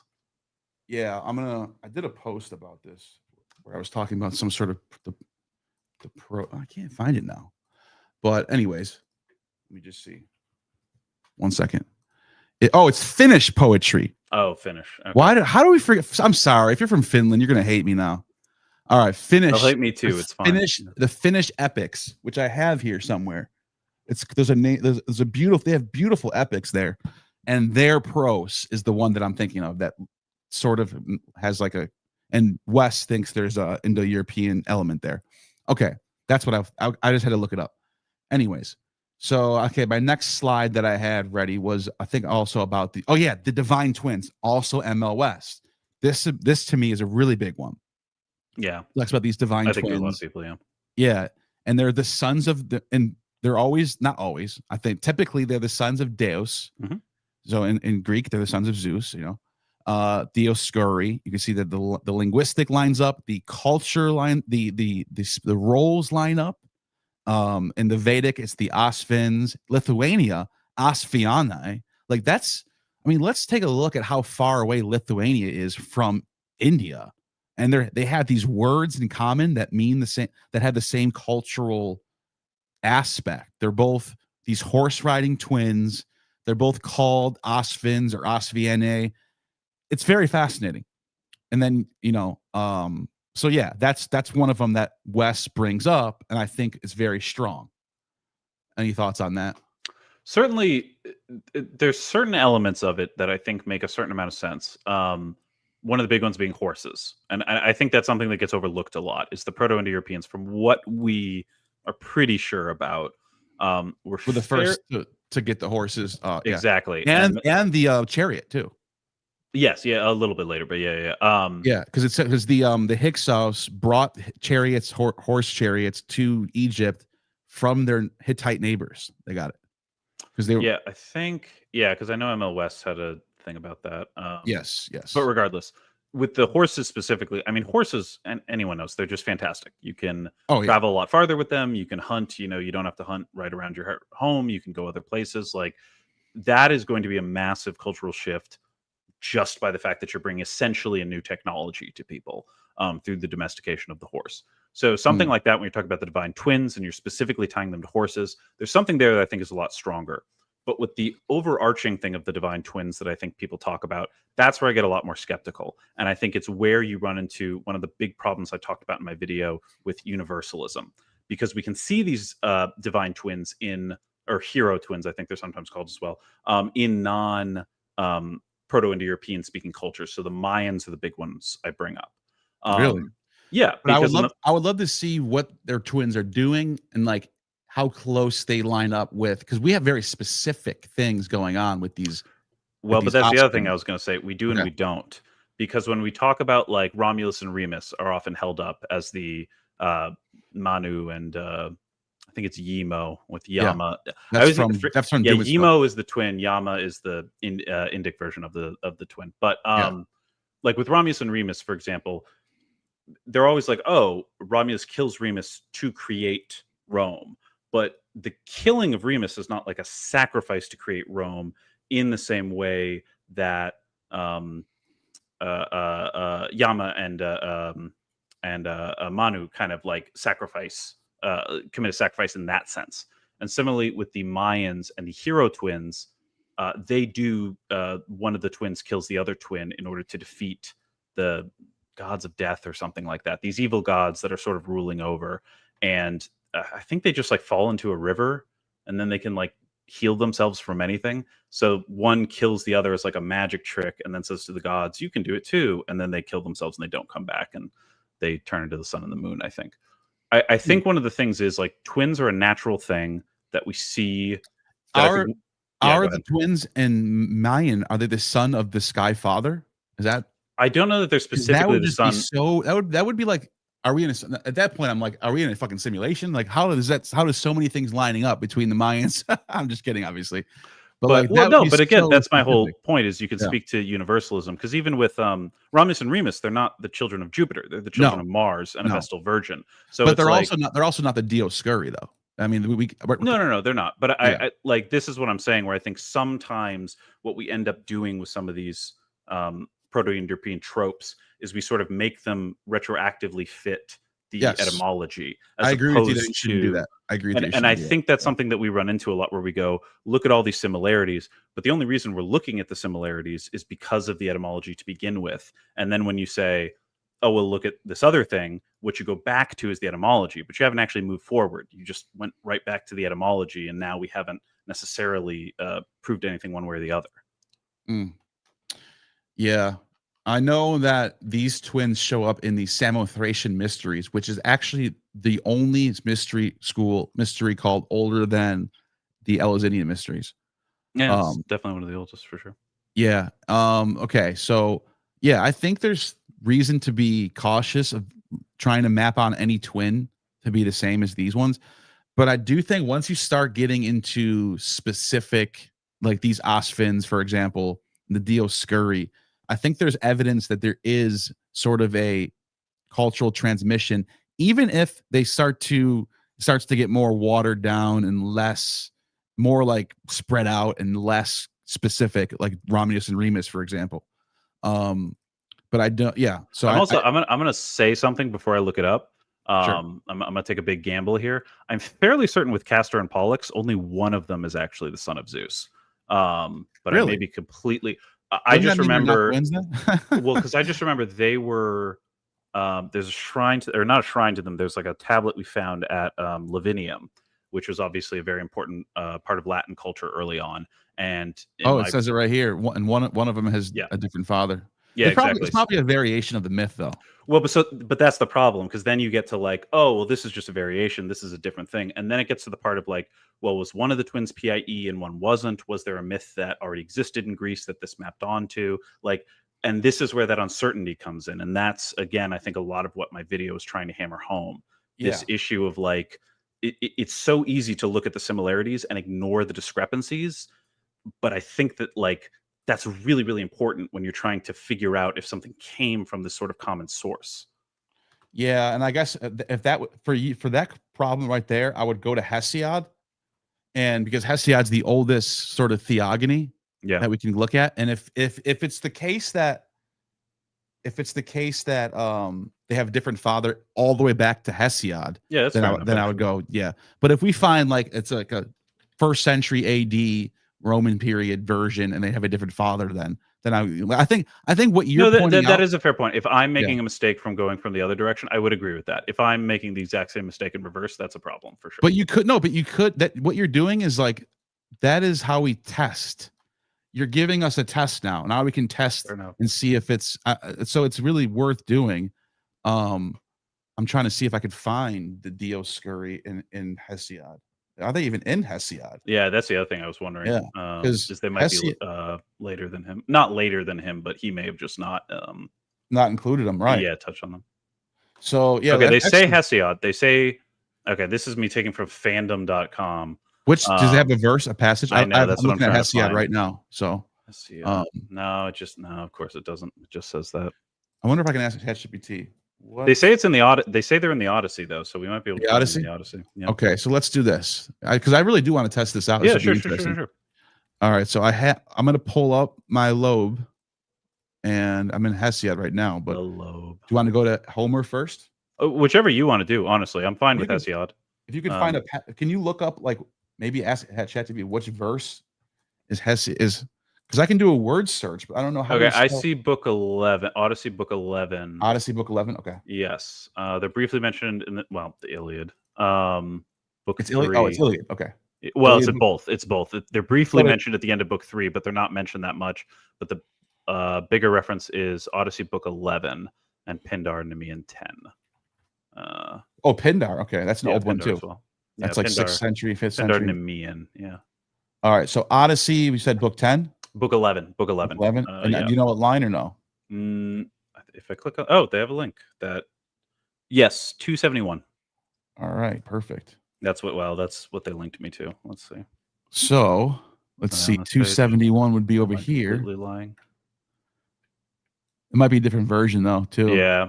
No, well, it just linked me to the Perseus because they just had a hypertext link that took me to the Perseus library. So Does it mention Castor?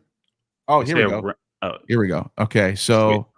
Castor, the tamer of horses. So it says, who bore Tyndarus 2 sons. No, but this is the thing. They're not the sons of Zeus. They're the sons of Tyndareus. No, well, hold on. These two, hold on. Keep reading. These two, the earth, the giver of life, even in the world below, they have. Oh no, they have honor from Zeus. Sorry, I saw Zeus's name and I didn't know if it was. But no, you just kind of threw a huge wrench in the idea of them being the sons of the Sky Father. This is Homer. This is older than Hesiod. Yeah. So this is I think Homer, or Odyssey and Iliad are the oldest 2 Greek texts we have. I think you're right. And I'm pretty sure. I'm like 99.9% sure there's nothing before Homer in Greek.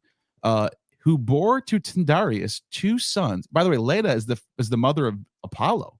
Yeah, that's interesting. So Apollo has 2 brothers that are Castor. But look at Castor, the tamer of horses, and the boxer Polydeuces, or Polyduca. These two, the earth, the giver of life, covers alive though they be, and even in the world below, they have honor from Zeus. Notice how Zeus is from the world below too. That's an interesting. I wonder the only thing I'm wondering. That tells me something. What the Greek says, because I'm starting to learn Greek. It says it right here. Is this Doric or no? Yeah. This is Attic. Yeah, okay, this is Attic Greek. Yeah, this is Homer. But I don't know. By the way, I don't know if you know this. Homer has 2/3 of Homer, or I'm sorry, 1/3 of Homer. 33% of Homer they're called Do you know what a haplex legoniма is? No, this is gonna blow your mind. Okay, all right. 1/3 of all of Homer, which is a lot of text. Mm-hmm. Homer's a lot. 1/3 of Homer is called a haplex legoniма. It means those words only show up in Homer, and you can't find them anywhere else. So you have nothing to compare it to. So you're just looking at the context of the sentence and going, what is he saying here? And there's all this scholarship on all these words and trying to figure out. Yeah, 1/3 of Homer is a haplex legonima. So Homer is extremely hard to figure out. It's really, really complex. But here's I just noticed something in here, dude. Sure. So you scored a goal here with this. No, come on, stop. It's not. No, this is worth pointing out because they're not the sons of Zeus here. They're the sons of Tyndareus. But also in Homer, it says, even in the world below, they have honor from Zeus. The reason why this is so compelling to me, and before I skip, I'd just be curious. What did you want to know about the Greek here? I just want to know what the honor was, because that's the one thing where it's like honor, love. There are some of these words that just Loeb especially loves to sort of glide over wonder some of if I this can stuff. It's find really which annoying. word they're using for I honor know here. that's the issue. Yeah. So here, let's do this. Let's go to My favorite. Yeah. I think it'd be right here. Oh, there's okay. Let's just So go I right do here. my Greek a little. Yeah. Move right over to Wiktionary. Yep. Yeah. And I'm going to plug these in, and I'm going to see if I can get a breakdown of the Greek. Yeah. Because it's possible that for whatever reason, what they're saying is like they come from Zeus or something, and then it goes to your point. Because again, I've just so many of these texts I've read, like there's all these small little inconsistencies that can drive you crazy when you really get into them. For having, like oh my god, actually, here while you're doing it, I'll tell a story. Yeah. I was looking up at one point. There's a quote from someone, I'm forgetting who, but they're talking about Zeus, and I saw a translation of it that said like they referred to Zeus, who is called Jove by men. And I remember I read that and I was like, oh my god, I'm so wrong. This is from like 600 BC. If he's saying Jove, that's a direct thing to Jupiter. Like this is way before Rome came about. I'm dead wrong. This clearly is like these two gods are much more related. And I kept digging, and what I found was in the original Greek, it's like Zan or something like that. And there's one translation I could find that had Zan, but you can also just look at the Greek because Zan is fairly easy to read. But like, yeah, that was something that drove me crazy because for a second I was sitting there just going like, well, I got to start over. I got to like do a different thing. But yeah, luckily I was right. So didn't have to do any extra work on my end. Good job, me. Nice. Okay. So I was able to find this word right here. Ekontos. Yeah. Ekontes. Okay. Ekontes, if we go to Perseus Tufts. Yeah, it's good too. Yeah, it means it comes from little if it's a it comes from echo. It's in the participle, it's in the masculine vocative, so it's calling out. It means it basically means the vocative means to having honor from Zeus. Yeah, so the like thing you're referring to. Okay, and then this is masculine nominative. If you scroll down, though, let's see, because sometimes the lemmas can mess you up. Let's see if they actually have the Odyssey in. Oh, it will. It will right here. Yeah. That's two. No, that's what I'm saying. That's the wrong one. We're in 11, right? 11 around 271. Yeah, Odyssey. Here it is, 11. Right here, 279. So, it's basically saying. Okay. Yeah. Well, it's basically listing it here as this definition. So it would be. Where's the word? What is it? Wait, why is it not giving? No. So scroll down a bit. Or possess. That's weird. Possess. That's what I'm trying to figure out because it might be something. Okay, in passive sense. Oh, I'm sorry. I got the wrong word. I have holding. The word holding. The word for honor is the word next to it. T-main. Gotcha. Okay. So that was my fault. I was looking at the wrong word. Let me just go back to. We'll go back to Homer. So we're looking for this word right here. T-main. So let's go back to Perseus Tufts again. And let me just kind of switch over from this. Hold on a second. Where am I? Okay. So T-main is the word that we're talking about here. Back to her Perseus Tufts. It comes from Timao. It's a verb. Honor, revere, reverence. Yeah. And let's see. The LSJ is... Where is it? Let's use middle of the deli. That's much easier. To pay honor, to hold an honor, to hold reverence. So it's okay. Here so nothing. Attic, to bestow honors. Let me just see. As Attic law term, judge, estimate the amount. Okay, award penalty. Yeah, so that's not okay. So nothing. Sorry, I just wanted to. No, I love that stuff. Dude. You're like me, dude. I like to dig into everything and try to find everything out. Okay, so that's a really good. What you did there is you identified a possible problem and a way to test. Yeah. And so this doesn't necessarily like blow up Dioscuri influence. What it does say, it says that Homer is going with some sort of local tradition that that's not borrowing from Indo-Europeans. So and the reason why I think you're right about this is because when it says honors from below, or when the below honors from Zeus, Zeus was originally an underworld god in Greece. And the sky father thing kind of comes later. And I'll show you what I mean by that. If I can find my let me just share this screen real quick. So it goes to the Minoans. And hang on one second. I'm going to find it right now. Here it is. Volcanos. That's his name. There's this god called Volcanos. It's a Minoan god. And it seems to be very, very ancient. And he gets merged with Mycenaean god Zeus and becomes Zeus Volcanos.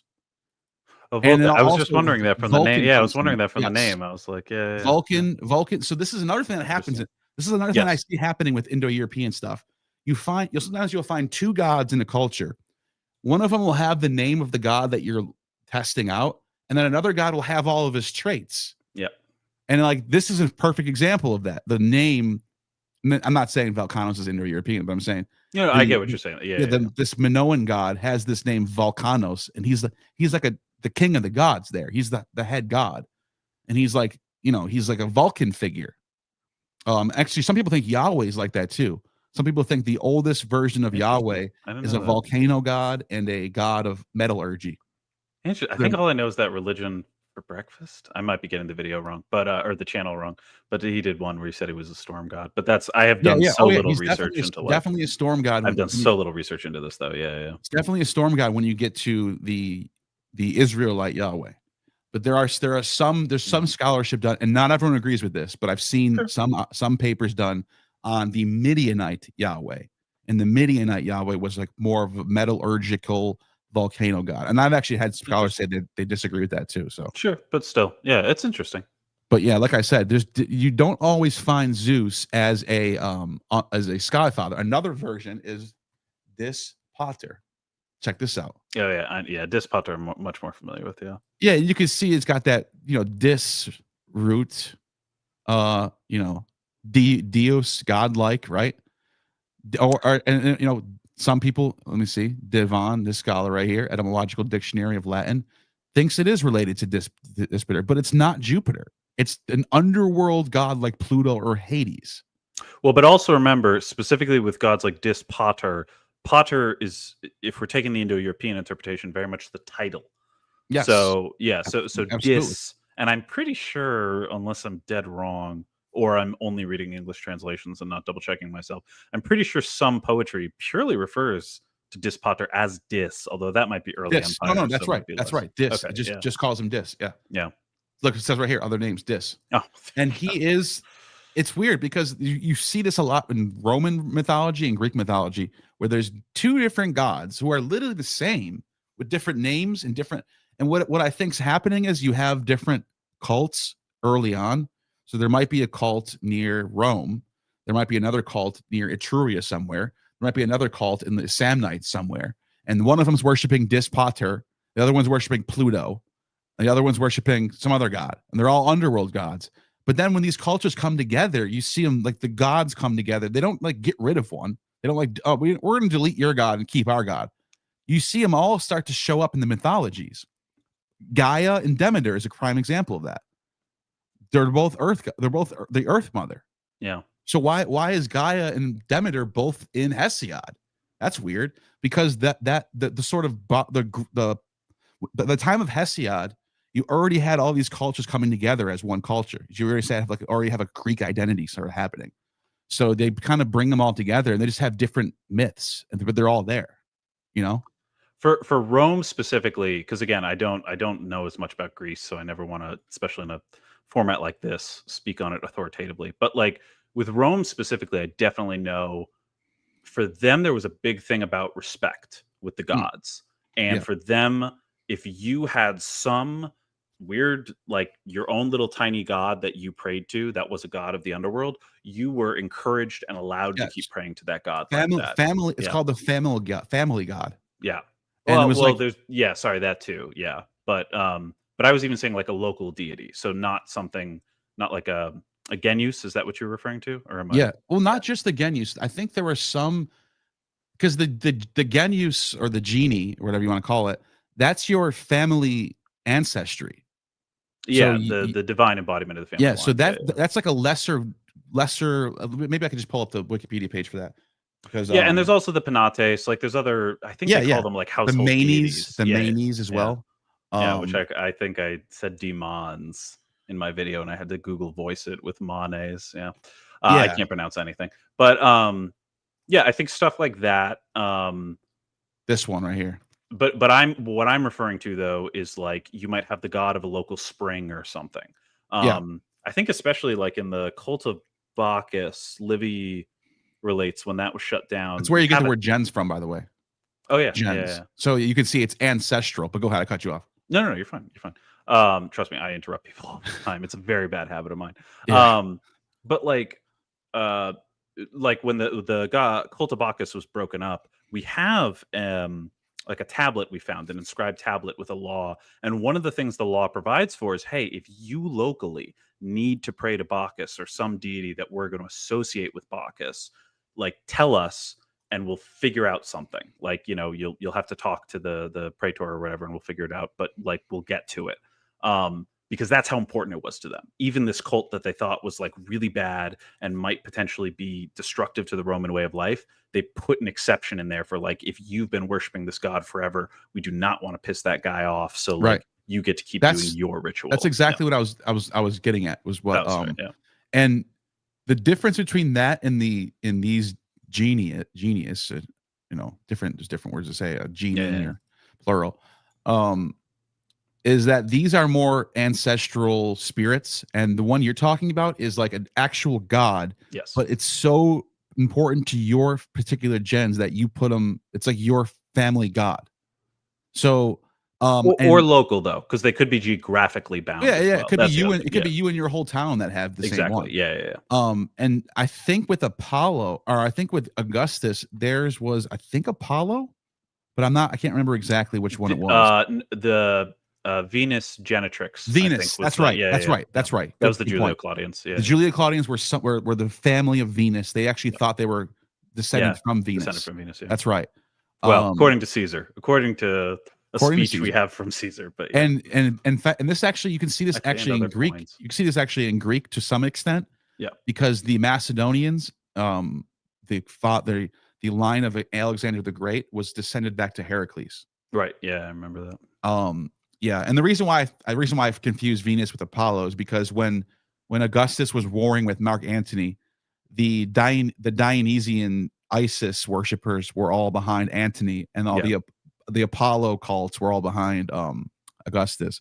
Yeah. And then Augustus like outlawed Dionysian and Isis worship, and just put Apollo came right back. Yeah, they came right back the next generation. Yeah, it's so funny how that works. Fun, yeah. Well, because again, I think that's to my point. Because like one thing I wanted to make clear before we moved on was like getting to the Dioscuri, getting to these divine horse twins. Like I'm not trying to say this as like, boom, see, these guys definitely aren't Proto-Indo European. There's no tradition whatsoever. Like, oorah. What I'm trying to say is like there needs to be some uncertainty understood in those reconstructions because again, you can gloss over things like this if you want to. Yes, and it's very fair. You can come away with some ideas that might not necessarily be as supported as you think. So I don't know. Are you familiar with like biblical scholarship, minimalism versus maximalism? To a certain, not much. I took a biblical studies class in high school. That's about it. Yeah, I'll just real quick sum you up. This is what you're doing is actually the most important thing that can be done. Like Survive the Jive can be on one total different polar opposite of how he looks at this and is you. But the fact that both of you are on the scene is amazing. And I'll tell you why. In biblical scholarship, you have the maximalists. A lot of them are believers. A lot of them are not necessarily believers, but they love the tradition of Christianity and Judaism. And they tend to like look at the evidence and just kind of go like, yeah, I think Moses wrote this, or maybe, David definitely existed. And like, they're just kind of going with like, they're kind of trying to, I'm not saying they're biased. Well, there's some of them are. Everyone has a bias first off. Yeah, so they're more likely to accept the biblical account with a little bit of evidence. If they have a little bit, like the Mesha Stele mentions the house of, or the Tel Dan's inscription mentions the house of David. Well, for some people, that's enough to just, the whole David story probably was real. The minimalists are the more rigorous. They're going, no, house of David. What's the difference between the house of David and the Heraclidi? The Heraclidi can descended from Hercules. Do you think Hercules existed? And they were like really strict on the evidence. And they're like, dude, the Bible doesn't even show up in any source until 300 BC.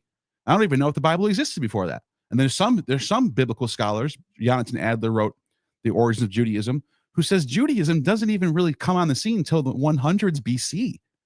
So before that, it's like proto-Judaism, sort of Yahwistic cult. It's way different. So that's minimalist and maximalist. The way they fight brings out better outcomes to scholarship, because everyone's careful, because the other side's going to debunk you if you're wrong. So what happens is when you come along and you're like, guys, you guys are going crazy with this Indo-European stuff. Chill out. We don't know if this is true. This might be wrong. This might be wrong. I think you're right about this. I think you're right about that. What it does is it sharpens up iron with iron. It's sharpening up everyone. Everyone's getting more careful. Everyone's becoming more rigorous now. You need people on both sides to be like this of every debate. Yes, that I completely agree with. And I think in many ways, like a big thing for me on my channel, for those who are unfamiliar, is I always provide a companion document. So I make sure that whenever I'm referencing something, I have a number on screen. And if you go to this Google Doc in my video description, I've got a direct link to the source I'm talking about. And I love it when people email me and tell me I got stuff wrong, because like that to me is like where knowledge comes from. It comes from, because I have biases too. And anytime I'm talking about this stuff, there's such a chance I'm getting stuff wrong. Like with the haplogroups, like when I talked about, in my head, I knew it was mitochondrial. I said X chromosome. I kept saying X chromosome. And then I even put in an argument as if it came from the X chromosome, because I made a mistake. And people correcting me on that is important. And I think that's like that's something that's missing a lot from the internet, I think, is that people just want to be right and they just want to fight on that. And for me, it's like, I don't love being wrong, let's be real. But I do like when people argue with me, and I like when people disagree, because one of two things happen. Either I get more strength in the position I had before, or I adopt a new position, which is also stronger. Which is also good. Arguments against my old It's always position. good to change your position when you're wrong. There's nothing, no one should ever be shamed for doing that, because they're doing the right thing. They're doing what everyone should do. 100%. Okay, so I have a few more things that I want to bring up, and this one right here is Perkunas. Okay. And this is not Skyfather. This is a different example. This is kind of me going off of, forget about the linguistic. Let's look at the culture side of it. Yeah. Because when we look at Perkunas, he's a Lithuanian god, and his name means, it's oak, basically, Lord of the Oak. It's basically what they say. And he's got a shared epithet that another connection is that of Zeus has the epithet, one who enjoys light. So they both, I guess they shared that epithet or something. I don't know. But anyways, he's very much like Zeus. You find him in Lithuania, but you also find, let me see if I can find, oh yeah, this is the crazy part. He's often, his wife is Zemina. And it's this earth goddess. I'll just go to this real quick. And if you look at her name, her name is either Zeminelli or Zemili, at different sources. Sure, yeah. And she's the mother goddess, right? And her name stems from the Indo-European earth goddess, the one we talked about earlier. And the Thracian mother earth is Zemili, but we find her in Greek sources as a mortal Semele, the mother of Dionysus, who gets impregnated by Zeus. So what that says is Zeus already has a wife, Hera, but there's other myths that show up in Greek mythology where he marries Semele. He marries her too, and gets her pregnant with Dionysus, the prince, the Zagreus. And her name literally means mother, or earth mother, in a different dialect, in this Thracian dialect. But you also find Zemina all the way in Lithuania. Then I think I'm pretty sure. Okay, let's go back. That's just Zemina. That's just an interesting thing. Sure. To go back to Perkunos, there is, where is it? I'm pretty sure there was a cognate with the Vedic side, but I don't see it here. But you just Control F Vedic or Hindi or Sanskrit. Yeah. No, not this way. Maybe not on this page. Let me see if I can go to. Oh, you know what? Do I have it on my other side of my notes here? No, that's not it. That's not it. That's not it either. Oh, that's the one from before. Okay, let me just see if I can find it. I think I had a page set up where it was. Oh, I'm sorry. I'm looking at the wrong thing. I It's see this one. Indra. I see It's Indra this one. from the. It's this one. Oh yeah. So this is the reconstruction. Yeah. Now, obviously, they have this like Slavic and Baltic, and Indra is the Hindu. And I don't know if the name matches up, but they have down here, they have a list. Pretty sure they have a list. Yes. And this is from Mallory and Adams again, and ML West. So Mallory and Adams.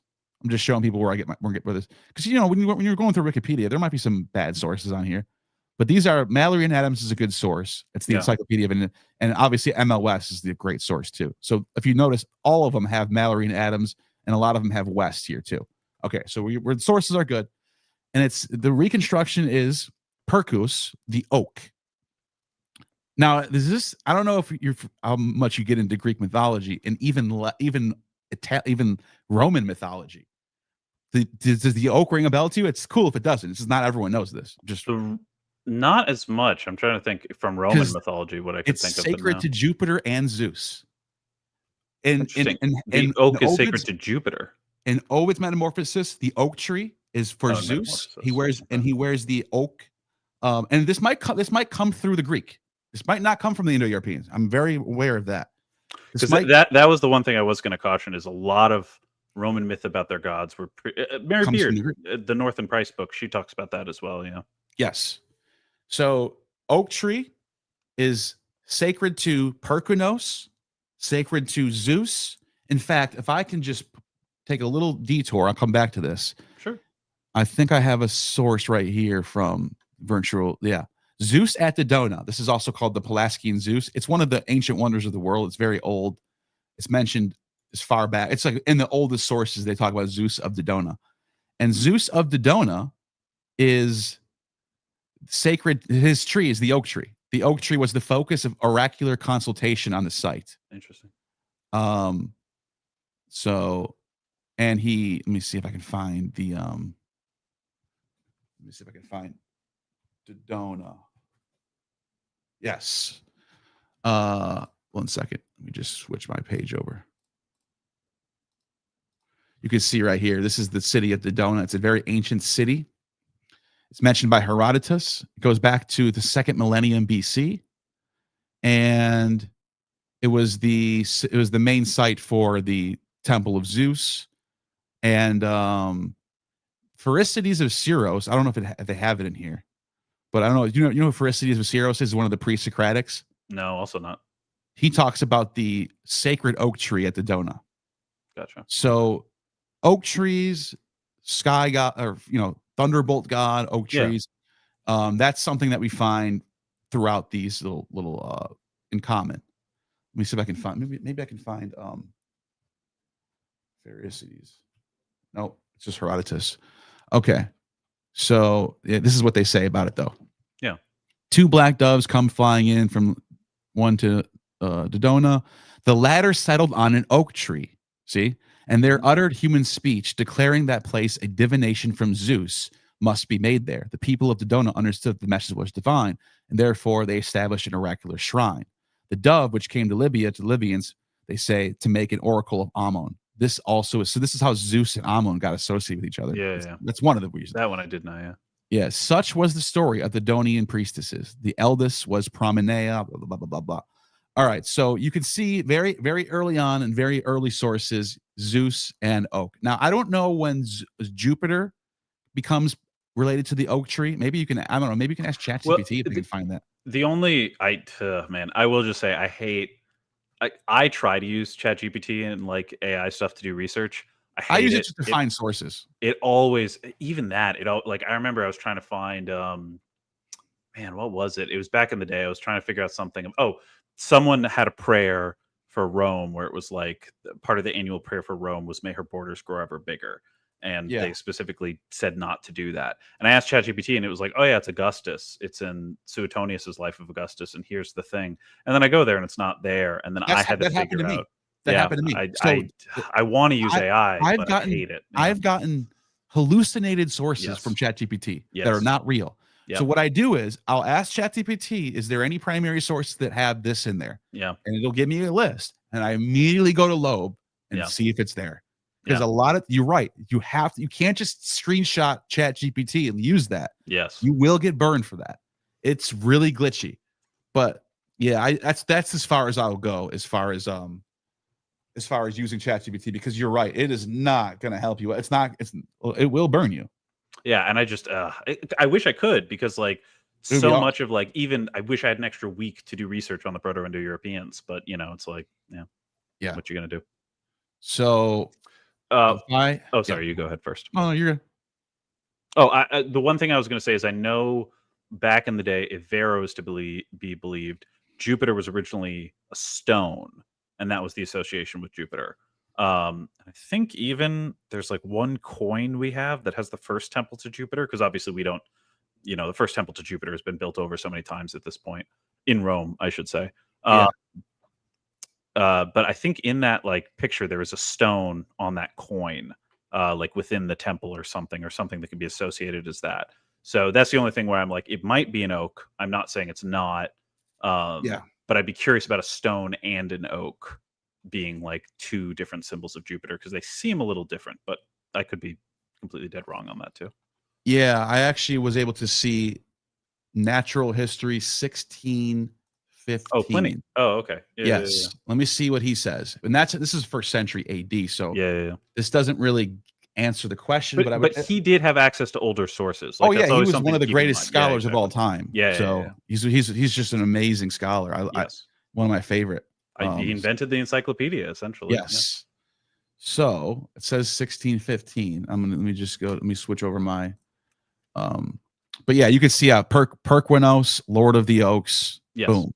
He's also a lightning god. He holds a thunderbolt, that type of stuff, and marries the Earth Mother. So you can see he has the archetype of the Sky Father type thing. What Anyway. I have. Oh, you got it up. Perfect. Yeah. So I don't see. If you look up Jupiter, Jupiter. Bajatulus, I'll pronounce it that way so we don't get flagged. Here I can just do this if you don't mind. If you take Here it the is. full Precinct of Jupiter of the beech tree, which retains the name, where there was once a grove of beeches, Oak Forest Gate. Oh, that's not really. Yeah, that's what I was things. looking at, and I was kind of like, yeah, that's what I was seeing, where I was like, it's more just indicating that there were trees there at one point. This is another one right here. Heraclea and Pontus. There are altars dedicated to Jupiter under his Greek title, where there are two oak trees. But that's in Greek. That's Greek. Magna Graecia, yeah. Yeah, that's a different spot. Is that Magna Graecia? No, this is Turkey. That's in Turkey. Pontus. Yeah. Yeah, so he's talking about a Greek Zeus right there. He just happens to be using the word. So yeah, I don't know. No, one of my favorite things is Marcus Aurelius in his Meditations calls Rome a city of Zeus. And does he? Yeah, he does, and it's because he's writing in Greek. And to the Romans, Jupiter and Zeus were the same thing. Not exactly, they were aspects, but like, so if you're writing in Greek, you call him Zeus, even though you're still referring to Jupiter. Yeah. Yeah, just like when you're reading Virgil's Aeneid. Yeah. He's not going to call it's the same. He's basically adding to Homer's Iliad and Odyssey. Yes. But he's going to call him Jupiter. Yes. Yeah. He's going to call Ares Mars. He's going to, they're just going to have a little, That's the one case where you can do one-to-ones, but once you get out of, you have to do it text by text. Yes, 100%. Like if you're gonna just say Zeus is Jupiter, you gotta be careful, because there might be a native Etruscan story or about Jupiter that has nothing to do with anything from Greece, and it might be completely different.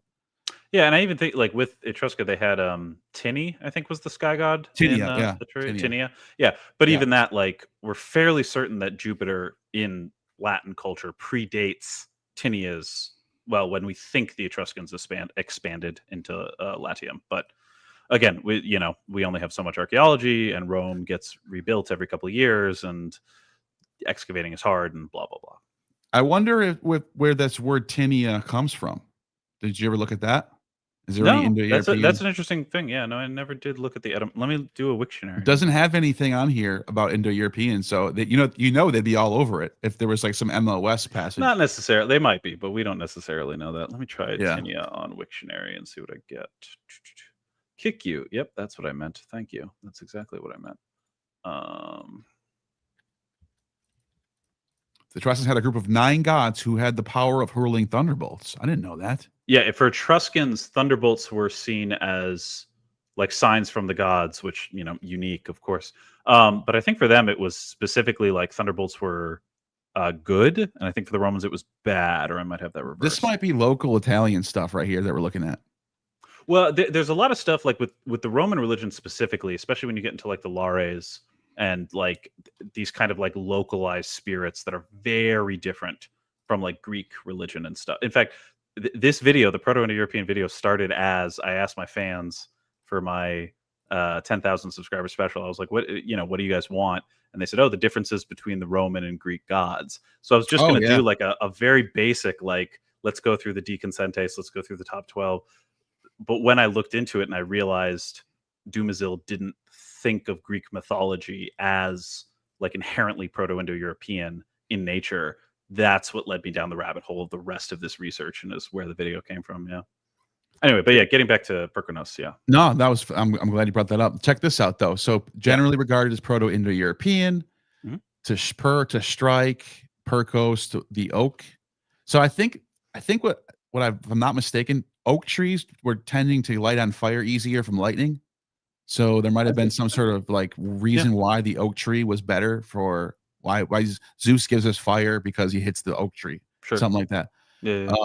But you can see there's even in Punjabi, there's a pargai, sacred oak. I don't know if there's ever an epithet for Indra with that. That would be kind of crazy if you could find that. Let me look that up, because that would be cool. Yeah. So you see, and there is a spread of some sort of cultural, oak tree type thing. I don't know if this Punjabi word is related to Indra or not. That would be fascinating if you can look that up. But I'll keep going while you're doing that. Not exactly. There's Parjanya, but all it says is his statue is said to have held in its hand a precious stone like fire, shaped in the image of the lightning, and before it constantly burnt an oak wood fire. So specifically for that statue, it had to be oak wood. I'm trying to see. Oh, wait, hold on. That's fascinating. I might have just lied. There's what was the source? Hold on. Nope, never mind. That's literally just referring to Perkonos. Oh, it's Perkonos, so it's not. Okay. So sorry. They were just saying Paranja has a similarity to the word. That's what I'm saying. And so then that oak wood fire is Perkonos. Yeah. Okay. Interesting. Okay. Yeah. So there's that. And then Striker of Lord of Oaks. Anyways, I'm going to keep going down. And I want to show you, I want to ask your thoughts about the Thunderbolt itself. No, please. Of course. Striker and God of Oaks. It says right here. Latvian, Old Russian, Peru. The god Perun's related too. That's what they say. Perun, Norse mythology. Thor is said to smite giants when they seek refuge beneath the oak. That's from Mallory and Adams and MLS that both say that. That's very interesting. Thor himself is associated with at least the sacred oak dedicated to his cult. So that's a cultural aspect. I think the cultural ones are the strongest, because it could have been any tree. But it also makes sense why it's the oak tree if my theory is right, that lightning strikes oaks and lights on fire. That I don't know. Yeah. But that's also what I was going to respond anyway, is you might be completely right. I have no idea. Yeah. But again, that's where I think the uncertainty comes in, because it could be that just oak is important in some sort of like woodworking construction stuff. And so it was more natural for societies to have those divinities that then again, those Proto-Indo-European words get mapped onto, which again, it may also have been spread by the Proto-Indo-Europeans. I'm not trying to argue it didn't, but it's like that uncertainty. You got to be like that. You got to be open up to other reasons why it's like that. Yeah. So this is the reconstruction, Baltic, you have Latvian, we have Slavonic, we have Polish, Russian, Gaulish, Germanic, Slavic. Didn't see anything about like Far Eastern Aryan stuff, but anyways, Germanic, Norse. It's just just for the West, for the R1B people, this is pretty big. And I also think that's where, like, European traditions, we also know borrowed a lot from each other. And part of the, because I remember, I want to say it was Littleton who said this, but it might have actually been Lincoln. But one of the problems we run into with some of this reconstruction is that if you only have a European side, the Europeans borrowed from each other a lot, and we don't like not every culture has sources going back to the year 1000 BC. So one of the problems you can run into is if you only have like stuff from like the AD era, first century common era, whatever you want to call it. You can run into like maybe that was a later transmission as well. Although again, it's also not fair to completely discount it like that without any kind of evidence as well. So yeah. There's our other possible cognates now. Perendi, which means deity, sky in Albanian. Greek Koronos, the name of Zeus thunderbolt. And that's interesting because Perkaunos, Kairounos, I mean, that's just maybe there might be something there. That's fascinating. And then there's a Vedic one, Parjanya. That's one you brought up, right? That's the one. Yeah. That's an actual god? Oh, I thought it was a title. Parjanya, according to the Vedas, is a deity of rain, thunder, and lightning. Oh, but then see the next sentence. It's another epithet. Oh, another epithet of Indra. So my guess is it's both a deity and then perhaps in a later tradition was like absorbed Lucifer into Indra with the title. Yeah, Lucifer, that'd be my guess. Yeah, Lucifer is an actual god. He's the opposite aspect of Vesper, and they're not like major gods. They just bring light, and that's it. They're in Ovid's Metamorphosis. They're in other sources. But also Lucifer becomes an epithet, or Eosphoros in Greek, Heosphoros, is an epithet of Apollo, Diana. Yep. Diana in Latin sources called Diana Lucifera. Diana, one of the oldest epithets of Jupiter we have is Jupiter Lucetius, which I would assume with certain declensions might end up that way. Yeah. So you could see it doesn't necessarily have to be one or the other. You can have a god name, and then you can have a god have an epithet of that name. Well, and even one of the things I loved is Cato the Elder's on Agriculture, which is from like 200 BC. He talks about a prayer for the health of your cattle, and you pray to Mars Silvanus. And Silvanus is a Roman god. Yeah, the wild Mars. Exactly. And Silvanus also is a god. Is a god in and of itself, but it's like you're going to refer to that aspect because Mars is an agricultural deity. So it's like, I'm referring to the wild part of Mars. Because again, that speaks to the Roman uncertainty by which they referred to kind of their own gods. Or a Zeus Volcanos, where you got Vulcan there. That's another weird he had. So I can see why that would end up that way. But that's interesting that you do find this Parjanya. It's like, so there's something. So it is pretty widespread if that's the case, if that's true. Celtic, Irish, Hittite. I didn't know about that. Peruni. Refer to female and male of rock and stone. Well, that's a little different from the oak, but it is. It is. Although, if we take the Jupiter sacred oak thing and go from Jupiter stone, maybe there's something there. I don't know. Yeah, but again, this is the issue with reconstructions, where I can sit here and go, maybe there's something there, but we don't know. And if I were to then, press forward with like, clearly Jupiter was a stone and a tree or something, like that's where the problem comes in. You and I sitting here going, maybe it was this. I don't know. Kind of cool, great. But to then build a theory off that is, I think, where the difficulty comes in. Yes. Okay. So the next one, this is this is De Patros. This is from Tymphaea, which is another Greek region. And it's mentioned late by Hesychius of Alexandria.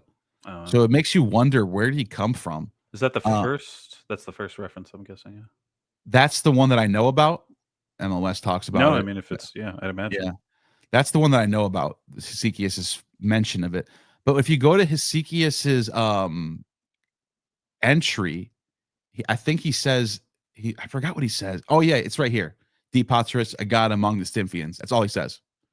So he's a Stymphian god. We don't know where he came from, how old he is, why he's there. Sure. We just know that Hesychius mentions him.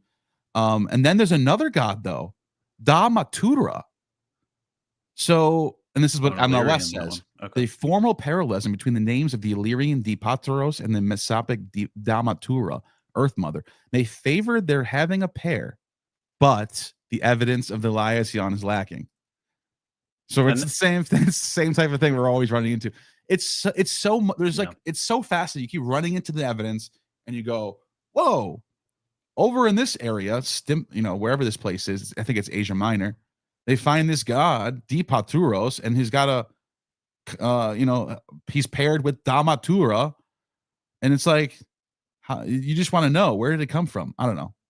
No, like humans have pattern-seeking brains. I don't think it's weird for us to look at these things and find patterns, and I don't even think that's wrong because sometimes some of the greatest discoveries in science came from people being like, "Huh, doesn't the, I mean the Proto-Indo European construction reconstruction in general came from people being like, "Huh, that's weird." You know, these kind of like Indic languages are kind of similar in structure to Greek and Latin, and that's what brought us to having this conversation today. Just some dudes in the 1700s going like, that's crazy, these languages kind of sound like each other, don't they? And then we have this whole reconstruction, and now you and I aren't having a conversation of did the Proto-Indo-Europeans exist, but rather like what was their influence. And like 300 years ago that wasn't the conversation at all. So yes, that stuff I think is like, just it's important. It is. Yes, I made a mistake. I thought the Stymphians were in Asia Minor. Actually, they're in Italy. Oh, interesting. So, That's very interesting. They're right Northern, over here okay, in they're considered an Illyrian tribe though. So they're coming from this place. Yeah. It says right here around what time does it say what time they came? Yeah, it just says Mesopic was a pre-Roman non-Italic language. See, that's what I mean. They come from they came from the east a little bit. It has been preserved in about 600 inscriptions in an alphabet of Western Greek model. They're closer to the Greeks than they are to the Latins. Sure. That's why I thought they were Greek. But yeah, they're pretty much Illyrian, which would make sense. They're right there in Europe, right? Yeah. And, you know, but that's cool. That's like, we're not in Italy, we're not in Latin, we're not in Rome, but we're like close, right? Like, I don't know. No, and I think that's a really cool thing about Rome. I think like the most interesting thing to me when I looked into the Roman religion was how small and significant Rome was in like the first millennium BC, and how over not even 1,000 years, really like 600, 700 years, it explodes into like 200 BC. The most influential, total control of Italy. They're the biggest trading partners of Greece, like just huge influence. That was amazing to me. Kind of like just it's only a 400-year span that Rome is in its glory days. For 200 BC to 200 AD, everything falls apart in the 3rd century. Yeah, just about. Yeah, because what was Severus 220? Yeah, 222, and then the crisis of the 3rd century is around 235. Yeah, so that's it. Marcus Aurelius is the last of the greats, and the Severan dynasty kind of was. I was gonna say, I was like, Severus. I mean, the first Severus wasn't too bad. Yeah, and then that's when things started to get a little bit, But anyway, well, but I mean, it went through that repeatedly anyway. Like if you look at like Augustus. As much as I hate the guy, he was really good. He did a really good job at managing the empire, building it up into what it could be. It is impossible in like a godlike way. Very much so. It's like he's playing the game where you make your empire. What is it? Age of Empires. Yeah. It's almost like that's Augustus. He was just playing, like just dominating the whole political scene. And he had a bunch of money. It's not like he didn't have the tools, but using the tools you have and being successful with them are two very different things. Sure. And he was incredibly successful. And then if you compare it to Nero, who I think in many ways was trying to be another Augustus. Yeah. And even though I'm a bit of a Nero apologist, I think it's very clear he failed at that. He was not like, he ruined the economy. He very much he was overthrown. And he stole from the temples of Brittany and from Jerusalem. So that wasn't really a good idea either. That's true. It's you're right. I'm about to be apologistic, but he was in charge when that stuff happened. So you're right. According to Josephus, he sent Jessius Florus to Jerusalem to steal the money, but anyways, see, we're just like nerding out right now. This is fun. Okay, this is what I wanted to get into. I have a few more stuff that I wanted to get into. Let's do it. The Vajra. Okay. Now this is a weapon that Indra holds. Both of these are Indian that I'm showing you right now. Both of these are Indian. When you look at the old vases in Greek, it looks like the thunderbolt. They don't call it a Vajra. They call it the Karanos. I'm sorry. They call it a thunderbolt. But, I mean, look at that one. So let's go back to this again. See the one on the top where it's got hands out? And then, bam. I even need a little zoom in. Bam. Look at this. Whew. That's pretty, to me, it's like if we're doing forensics science, like trying to figure out if is that the murder weapon? Like, well, okay, we have the murder weapon, right? This is the murder weapon. Yeah. All right. And then we're trying to figure out who did it. We look at the evidence, the the video evidence, and we're like, does it match? I'm like, I think it does. What would you? You're the lawyer. You're trying to say he's innocent. What do you say? I say he's guilty. I say life, no possibility of parole. No, I think it does. I think they look very similar. My biggest question would be, because obviously, if we're looking at Greek pottery, I don't know when exactly that's from, but I assume it's post. It's 5th century BC. So post Orientalizing period. Yeah. So one thing I'd wonder. Check that though. Yeah. But like, because I think it was around the year 1000, I want to say, maybe 1200 or 800, somewhere in that range, was the Orientalizing period for Greece. So that's when Greece was adopting a lot of these patterns from like Persia. And so the question would be if that was a representation of lightning, like older in Persia, and it was actually a later transmission to both cultures, as opposed to something that came from, the Proto-Indo Europeans originally. Yeah, what's the name of that god that he's killing in this? What is it called? Shit. Typhon. Typhon. Oh, that one. Right. So let me just look up Zeus killing Typhon pottery. I can find that exact one. Yeah, here it is. So this is from 540 BC. Gotcha. So 6th century BC. Now, what was your? I wasn't listening to what you said. Oh, you're fine. You're fine. If you just look up real quickly the Orientalizing period, like Greek Orientalizing period. Greek. Because this is a big thing where like Greek pottery was huge. But one of the things I know is that because in Rome, that was something, we find a lot of Greek pottery from very early on. But one of the things they talk about is that the Greek pottery itself was actually taken from kind of Near East influences. Oh, and yeah. This is where, MLS mentions this, and so does yeah. So does Walter Burkett talks about this. So Walter when you're Burkett. talking about like, they both are very clear that it goes both ways. Yeah, so no, of course, we found Aegean pottery from the Bronze Age in the Near East. Yeah, of course, yeah.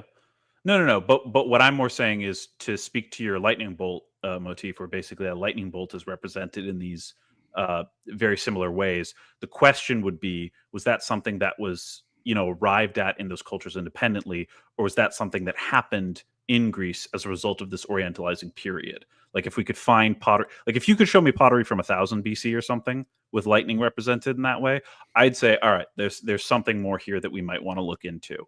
But post-Orientalizing period, that's something that I would just be curious about if that was actually a later transmission, as opposed to something that the Greeks like knew of originally. Yeah, I wonder what Mycenaean pottery they have that's true too. Yeah. of Zeus. Let me see if I can find something. But since you brought that up, sure. Obviously there's Indra with holding the one. It looks like the one on the bottom. So the one, see the one on the bottom, and then you go to this one. That's the one that looks like it's holding more closed. Then you find it in Odin. Obviously, this is way later. Yeah, but old. But I'm glad you brought up what you just did, because I'm actually going to go outside of Indo-European culture. Okay. And you find Ninurta. Oh, yeah, sure. I'm sure Ninurta holding one. Now, a lot of people will go, see, this is Sumerian. It's not. This is from the Kassite period, which is around 1000 BC to 1500 BC. Gotcha. Okay. This one, no, I'm sorry. This is Assyrian. This is from 700 BC. It's not that old. So I was gonna, that's a little more. Assyrian 700 BC, 600 BC, something like that. This one is Kassite. Now look at that one. That's a big giant thunderbolt in his hand. This can be safely placed between 1000 and 1500 BCE. Gotcha. I couldn't find any older than this.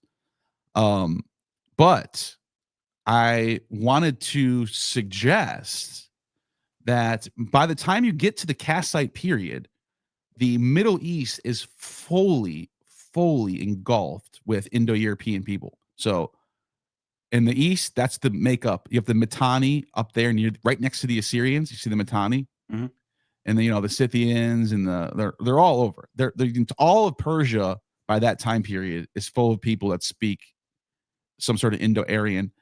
Even in the West, or more West, you have the Mitanni Empire, also Indo-European. Did you know we found, dated to 1600 BCE, we found a cuneiform tablet right there, and right where it says Mitanni Empire. That's where they found it, of the Rig Veda. It's not a complete quote from the Rig Veda, but it's the gods from the Rig Veda, and they're doing the thing that they do in the Rig Veda. So it's in cuneiform. Very interesting. It's in cuneiform, but it's written in Sanskrit. So we found Sanskrit. I'll pull it up in a second. Let's show you. Yeah, sure. We found Sanskrit all the way in the Middle East with Rig Veda stuff on it, and it's dated to 1600 BCE. We also have the Hittites, Indo-European people, who are all over Asia Minor, completely Asia Minor. Look at even down to the Levant. You have Hittites all the way down to Byblos and Ugarit. That's where those Ugaritic texts are found. That's where Baal. People think Baal, being the storm rider, the storm god, and wielding thunderbolts, might actually be a Hittite influence. I actually talked to a scholar who thinks Yahweh, it was imported by the Hittites. Did you ever hear that before?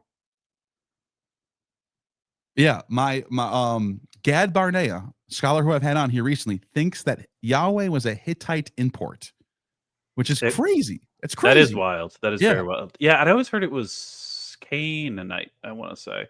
Well, but I don't know if the Hittite to Canaanite, I don't know the time. Again, I haven't looked into this stuff as much, so I'm not going to claim. Yahweh is not even in any Ugaritic text. It's Baal and El. Right. Baal, El, Asherah, 0 Yahweh. Interesting. Then after the Bronze Age, all of a sudden Yahweh starts popping up in the Israel, Judea region, and even in the south. You also find a Yahweh inscription near Sudan, in Egypt. Well, that's the oldest one we have, actually. Interesting. All that way south. So there's different theories. Did he come from Egypt? There's a god called Yah, who's a moon god, and scholars go, no, the linguists or the hieroglyphs they use for that Yah moon god is not the same as the hieroglyphs used for the Yahweh of the Shashut people. It's a nomadic tribe. But then you find them so you start finding him after like 9th century, 8th century in Israel, but he's not in Ugaritic Bronze Age sources. So where did he come from is the question. And that's why, so this is what Gad Barnea says. There are theophoric names found in Hittite sources with Yah in it. So like Yah has praised me. And his theory is if they have theophoric names of Yahweh, they're worshiping Yahweh. So there's different theories on this. There's another person who points out that the Ionians, if you look up the Ionians, which is a Greek tribe. Yeah. Ready for this? We're kind of going off script here, but I'll make a point in a second. The Ionians, their etymology of their name, I don't know if you know that's a digamma in Greek. No, again, I just started. Yeah, it makes a wuh sound. It's very rare. You're never gonna. It's not in any Greek. It's not even in Homer. It's gone by then. But it's Yahwoness, and it's an epithet for Apollo, devotees of Apollo, because Apollo used to be called Yeos in Bronze Age times. And this is where and the Ionians are right next to the Hittites. So there's like some people who think this might be a Hittite god that the Ionians are worshiping.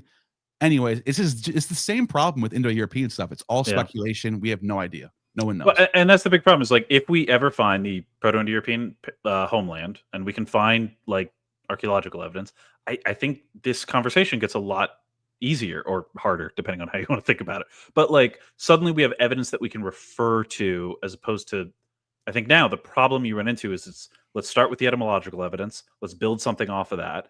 And then whenever someone says, I think there's a problem with what you're building, you go back to the etymological evidence, and it's just kind of a circle. Yeah. What do you? So you're not sold on the Yamnaya being the sort of homeland of Indo-Europeans? I no, but that's just what my understanding is of the scholarship right now. My understanding is the Proto-Indo-European homeland is still not necessarily settled. I think there's been some the Pontiac-Caspian steppe is definitely like the big contender, but I think Armenia is also one, and there's a weird new Anatolian theory I think from the 2025 study that I mentioned in my video, who's the author is escaping me at the moment, but that guy said that it was like Anatolia to Caucasian up.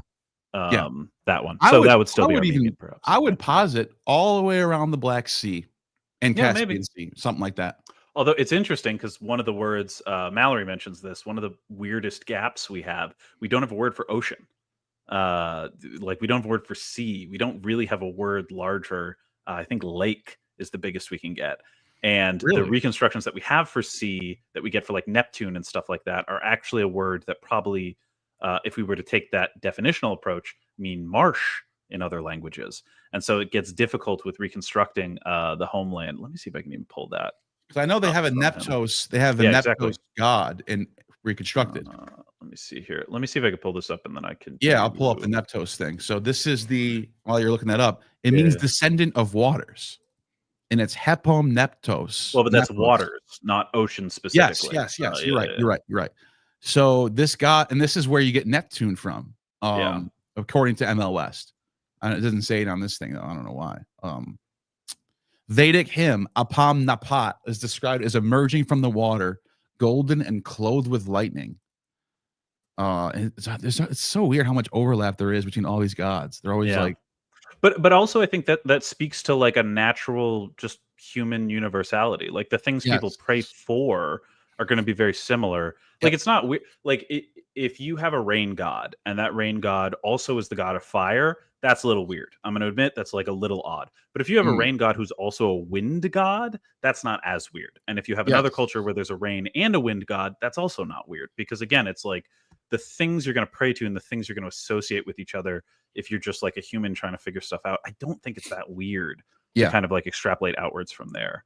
So here's Apam Napat. That's that. And then you have Neptune, Roman god Neptunus, god of fresh water and the sea. No.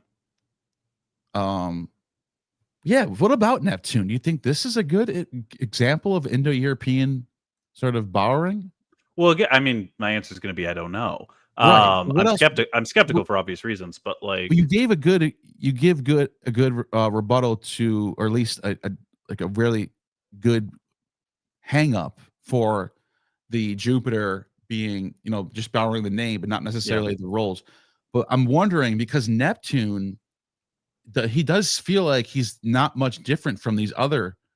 Like let's take a look at Apam Napat. Let's see. I did find, by the way, the just real quick in Mallory, I found that thing. If pull just it up. before we dive into this. Yes. Pull it up. You want to share your screen? Yeah. Oh, okay. Yeah, I got my fancy OBS cam thing. Nice. So you can see here, the word for sea is perhaps one of the more problematic. That a word existed, Mori, is most certain. However, it seems to originally meant swamp, marshland, or lake, rather than a larger body of open water. Is there a lot of marshes in the steppe? Well, so this is one of the things Mallory talks about, is the problems with trying to find the Indo-European homeland when you're stuck with etymological reconstructions, is you don't necessarily know like what it could be referring to, like with the salmon example. And then the difficulty is like, well, is there salmon in the steppe? Is there salmon trout? We don't know. And then it's weird to be like, well, there's no ocean, because if you're talking about the steppe, I mean, like, where is there not a large body of water? You know what I mean? So like, it'd be silly to look at that and say, clearly they were landlocked and there was no large body of water, because we can't reconstruct a word for it.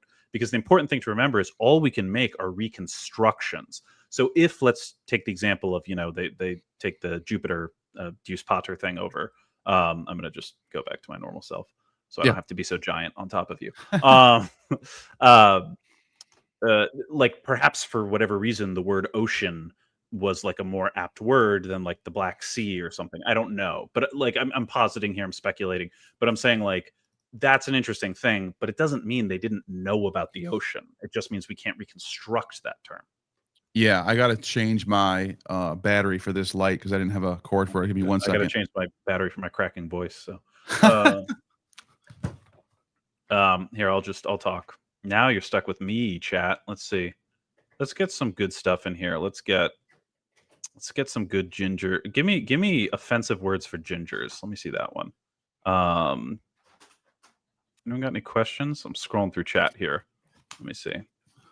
Too late. What happened? Nothing. I was scrolling through chat to see if I could respond to any comments. Nice. But yeah. Okay, so Neptune. Let's go back to that real quick. I just want to. Yeah, sure. Yeah, we can go back to that. I just wanted to briefly. Yeah.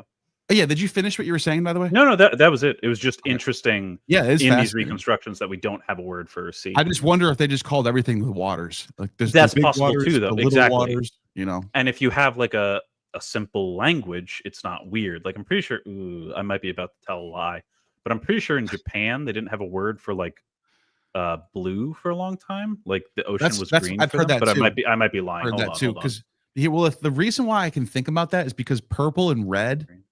or like red, purple, and blue, and even green are actually just a spectrum of colors. of So you course. might just use the same word for red as purple, or Exactly. blue as Yeah, purple. yeah. You might just have two colors, and the third one might be out. Yeah. You know. So, yeah. Okay.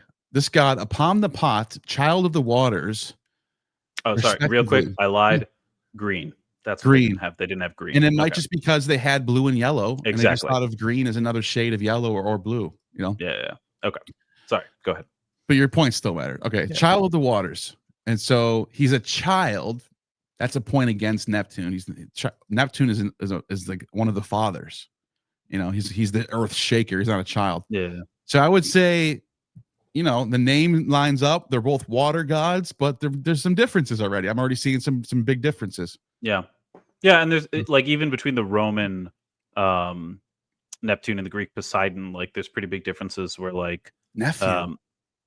with Neptune, for example, like it's not thought of so much as like Neptune and Jupiter are like brothers that each control a third of the realm, you know, like with there's that like Trinity idea Yes. of Zeus, In Greek. Hades, and Poseidon, and you don't have that in the Roman version. Yeah. Right. And actually it's funny because there's a late Gemistos Plethon.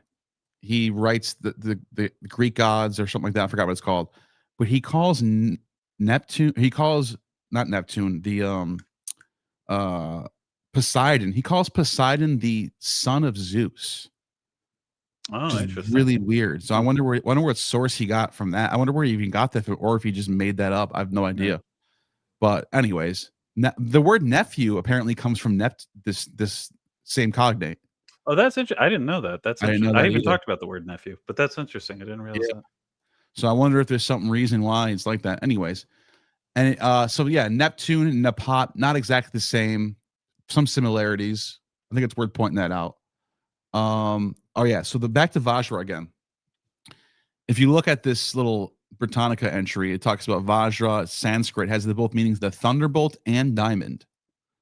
And like the thunderbolt, the Vajra cleaves through ignorance. The thunderbolt was originally a symbol of the Hindu rain god Indra, who became the Buddhist Sakra. Interesting. I forgot what I wanted to pull this up for. I think that was maybe it was just that. We were talking about Neptune, oceans. Did we think there was a central god that it came from? Perhaps you were about to draw similarity. I wanted to go back to this. Oh, okay. So the question remains. I mean, we're talking between Iron Age and late Bronze Age. You brought up a good question. When do we start seeing Zeus with the thunderbolt? Yeah.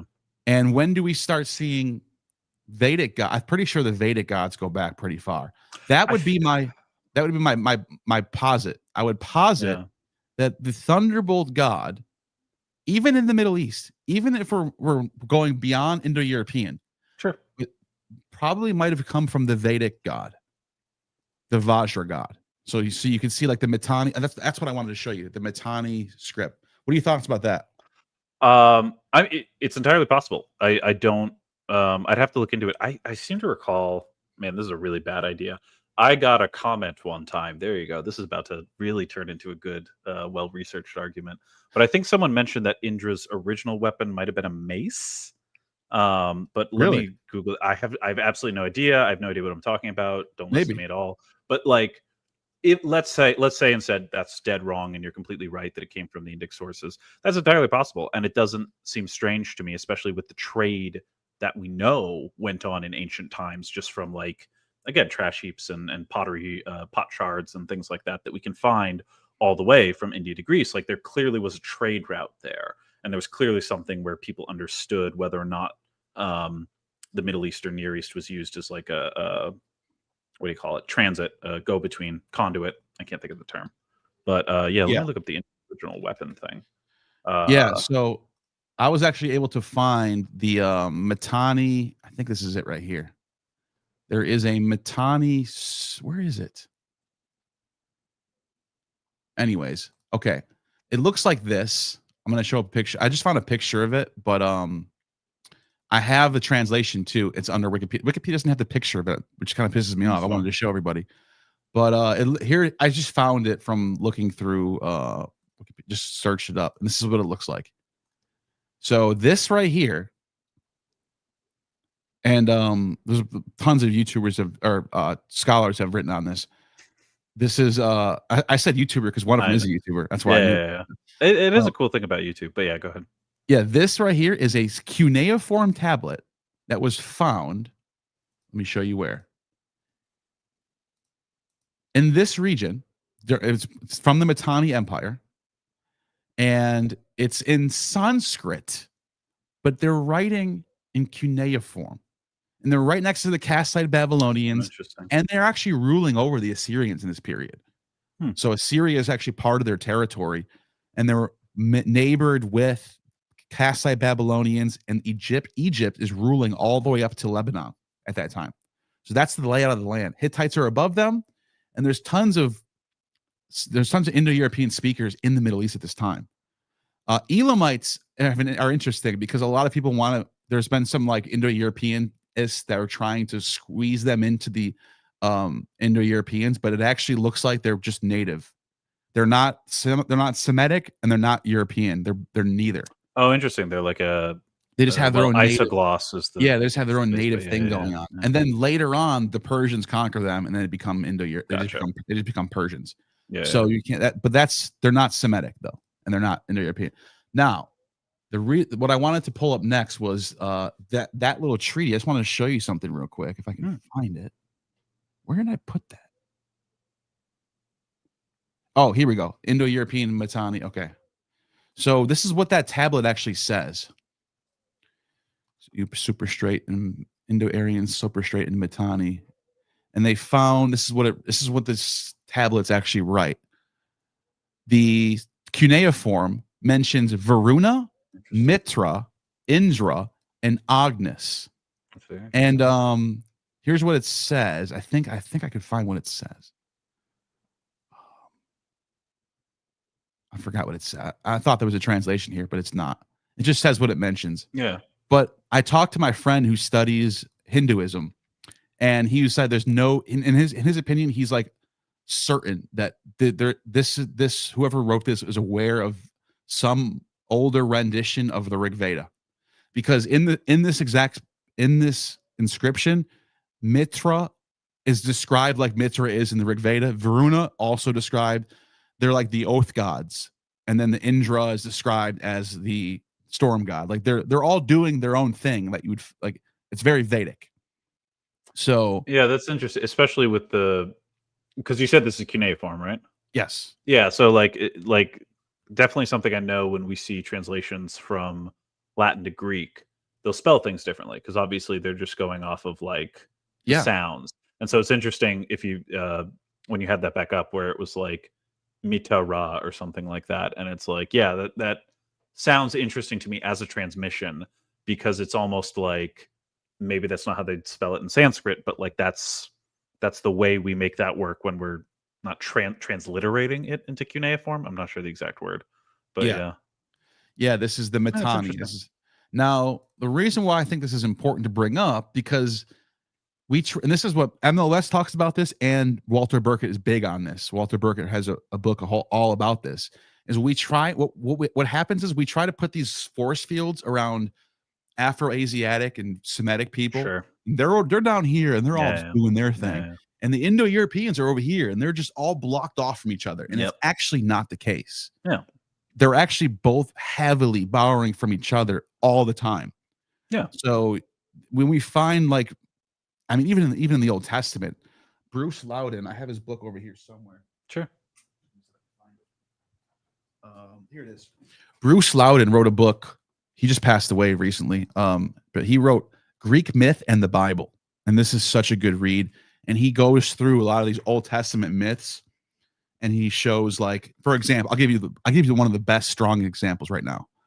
He says that there's an old Homeric myth from one of Homer's stories where it's like right before the Iliad. It's a prologue to the Iliad, where the daughter of Agamemnon, her name is Iphigenia, and the priest, the seer, tells Agamemnon, you can't go and sack Troy because the omens are bad. And he's like, well, what do I got to do? And he tells Agamemnon, if you sacrifice your only daughter, Iphigenia, then you will get the green lights and you'll get the good omen to go and sack Troy. So he takes Iphigenia, and Iphigenia just goes willingly, just like very much like Isaac, right? Isaac goes with Abraham willingly. With this, She goes willingly up with him on the mountain. He ties her up to a pyre. He pulls out a knife. He's about to stab her. And there's two different versions. One version, Artemis comes and stops him and takes away the girl. And the other version is that a messenger of Artemis, which means Angelos, comes and she disappears and she goes to become a priestess of Artemis in Ephesus. But then a replacement gets shown up, but it's not a ram in a thicket like in Genesis. It's a deer. And he sacrifices the deer, and then he gets the good omen, and then that's when the Trojan War starts. So he points out, like, there's definitely this is like too many things lining up to be either they both are drawing from a common source or the Bible knows about this story. Yeah, I mean, like that. That's really interesting to me. I think it could be like, again, just in my argumentative contradictory nature, like immediately my thought goes to, I wonder if the idea of sacrificing a child, your only child, and then a god saying, like, preventing you from actually having to go through the sacrifice in some manner would, and then replacing with an animal. No, and I agree. Well, because animal sacrifice is certainly a lot more common, but that's true. But I do agree, like, there are a lot of similarities there, and those are, like what you're describing, those are much later cultures. Those are things we could actually have archaeology for. And so I'd be curious, because that's what interests me about it, is I hear that and I go, wow, those are really similar. I wonder if we could find archaeology. I wonder if we could actually, like, dig into stuff and see if they did come from the same place, because that would be really cool. Yes. So I certainly see enough similarities that, like, if archaeology came out and said they're the same story, I'd go, oh, cool, like, that's awesome. But similarly, if I don't know how you'd prove the negative necessarily, but if archaeology came out that said there's no way they were the same story, that's also something I wouldn't, like, look too skeptically at. So yeah, that's fair. All fair points. Yeah. I have a few more things that I want to throw at you, but there's 888 people watching. I just wanted to know if you wanted to present anything. Only thing I want to say, if I can throw a link in chat real quick. I am a NGO, non-government organization, that is making cars and armoring them for Ukraine and sending them to the front line. If you'd like to donate, which I would super appreciate if you care about the Ukrainians, I'm going to drop a link in chat to my specific campaign. But even if you just want to, I'll pin it too, and then I can put it in the chat afterwards. I actually think I might have to send it to you. It's not letting me. Yeah, send it to me. Yeah, it's not letting me go into the. And I'll pin it to the chat, and I'll put it in the description, and I'll put it in the comments for after. Thank you so much. Yeah. I appreciate your time, man. If anything I can do for. No, of course. Look, it's something that means a lot to me. I'd appreciate if anyone has anything they can donate. Please do. Again, not even to my campaign. Do it generally. There's a bunch of other creators all involved in this. You can pick one of them for all I care. As long as the money goes there, I don't necessarily care too much. Yeah. So I just got to switch this over to my. I'll be able to pin it in a second. Just 1 second.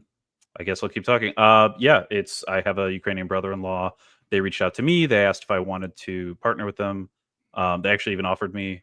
They were like, "Oh, you can take some % of the profits," and I said no, because I wanted to make sure they would get all the money, because this kind of stuff matters a lot to me. So if it matters to you, please do.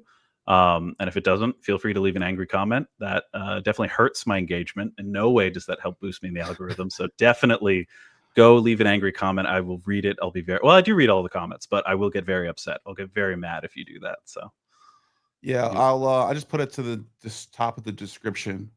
Yeah. What do you want me to title? I have the link in there, but what do you want to put before the title? Just like donate to Ukraine? Yeah, donate to Car for Ukraine. Yeah, donate to Car for Ukraine. And then I'll put it in the chat. I'll put it in the comments as well. You have it in 3 different places. Awesome. Thank you so much, man. Appreciate that. That way no one can miss it. All right. I just appreciate your time a lot. I only have a few more ideas that I'm just throwing stuff at you, getting your thoughts. Because I think this is good. I think people can. No, I've been dialectic. wanting to have these kind of more challenging conversations because I think it's good. Response videos are fun and all, but really it's me talking into a void. Like I don't get any pushback. Like if I come away with a wrong idea, I don't get it until the comments. And so stuff like this where you can show me evidence, we can chat about stuff like that. I think we can look stuff up on the fly. Exactly. It's a lot more interesting and gets to the truth of the matter. Yeah. Yeah. All right. The next one is Heosos. Oh, yeah, this is another one that I found pretty fascinating. I think it's pretty convincing as far as like linguistic side. Reconstruction of the dawn. So you have Usas and Rigveda, and then you have, it means like to glow red. And then you have Sanskrit Usar, Ausra, Lithuanian, Utro, dawn. Let me see, epithets. Diwo's daughter of Zeus. Now, I actually looked into this, and I did the same test that you did. Ask me for the twins. Yeah, the horse twins. Yeah, and they're not. And so, Aurora, the Latin god Aurora, I was like, if this turns out to be the daughter of Jupiter, he's in trouble, and she's not. Well, that would surprise me because Romans didn't add genealogy to their gods until they met the Greeks. From what until the Ovid period, right? Yeah. And so it turned out that she was the daughter of someone. I forgot what it was, but she wasn't the daughter of Jupiter. And but here we go. So there's differences. There are similarities. We're getting in the nuance. This is what I love. Vestin, Hellenic, Heos, dawn, Mycenaean. So this is like Awohios. Yeah. And Italic, Ausos, Aurora, Mater Matuta. That's the Etruscan one. But I think she has no, Mater Matuta was Roman. In fact, one of the Latin. Oh, okay. It's one of the oldest temples that we know of, which certainly had a lot of Magna Graecia, kind of Greek colony influence, was in Satricum. And it was a temple to Mater Matuta, which we were able to identify from later inscriptions. But that we're pretty sure Mater Matuta is one of the oldest Latin deities that was in Italy. Yeah. And then we found in the archaeology, we found really old inscription or statues of her, I'm pretty sure. Yeah. And she was very much the dawn mother for sure. Yeah. Yes. Which is pretty interesting. But the name does not have that Indo-European root. So it might be, it just might be some sort of dawn goddess archetype. Because you find a whole bunch of dawn goddesses in Germany and England, and they all have that os or eos root. Eostre. That's the one we're named Easter named after her. She has that eos. Yeah, she has that eos name in there.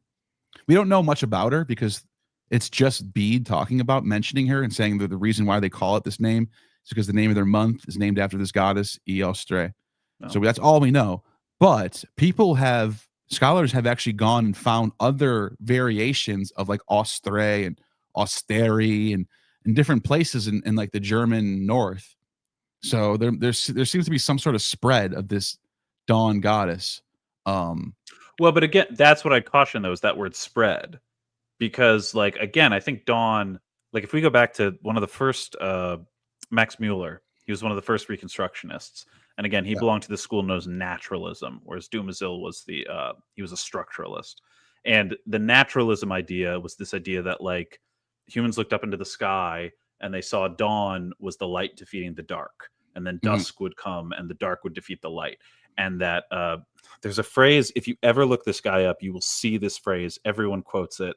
It was a disease of language. That's what he says. He says religion is a disease of language. Whoa. Because like they didn't have the complex words to talk about things like dawn and dusk and light and dark. So they invented gods, and then later that got mapped on. Now, just again, this is like super unpopular, if not outright abandoned by modern scholarship. So I'm not trying to say this is like what happened, but he saw it as such a naturally occurring phenomenon that all cultures would sort of have this idea of dawn and dusk and day and night as these divine things. So I do think to a certain extent, Yeah.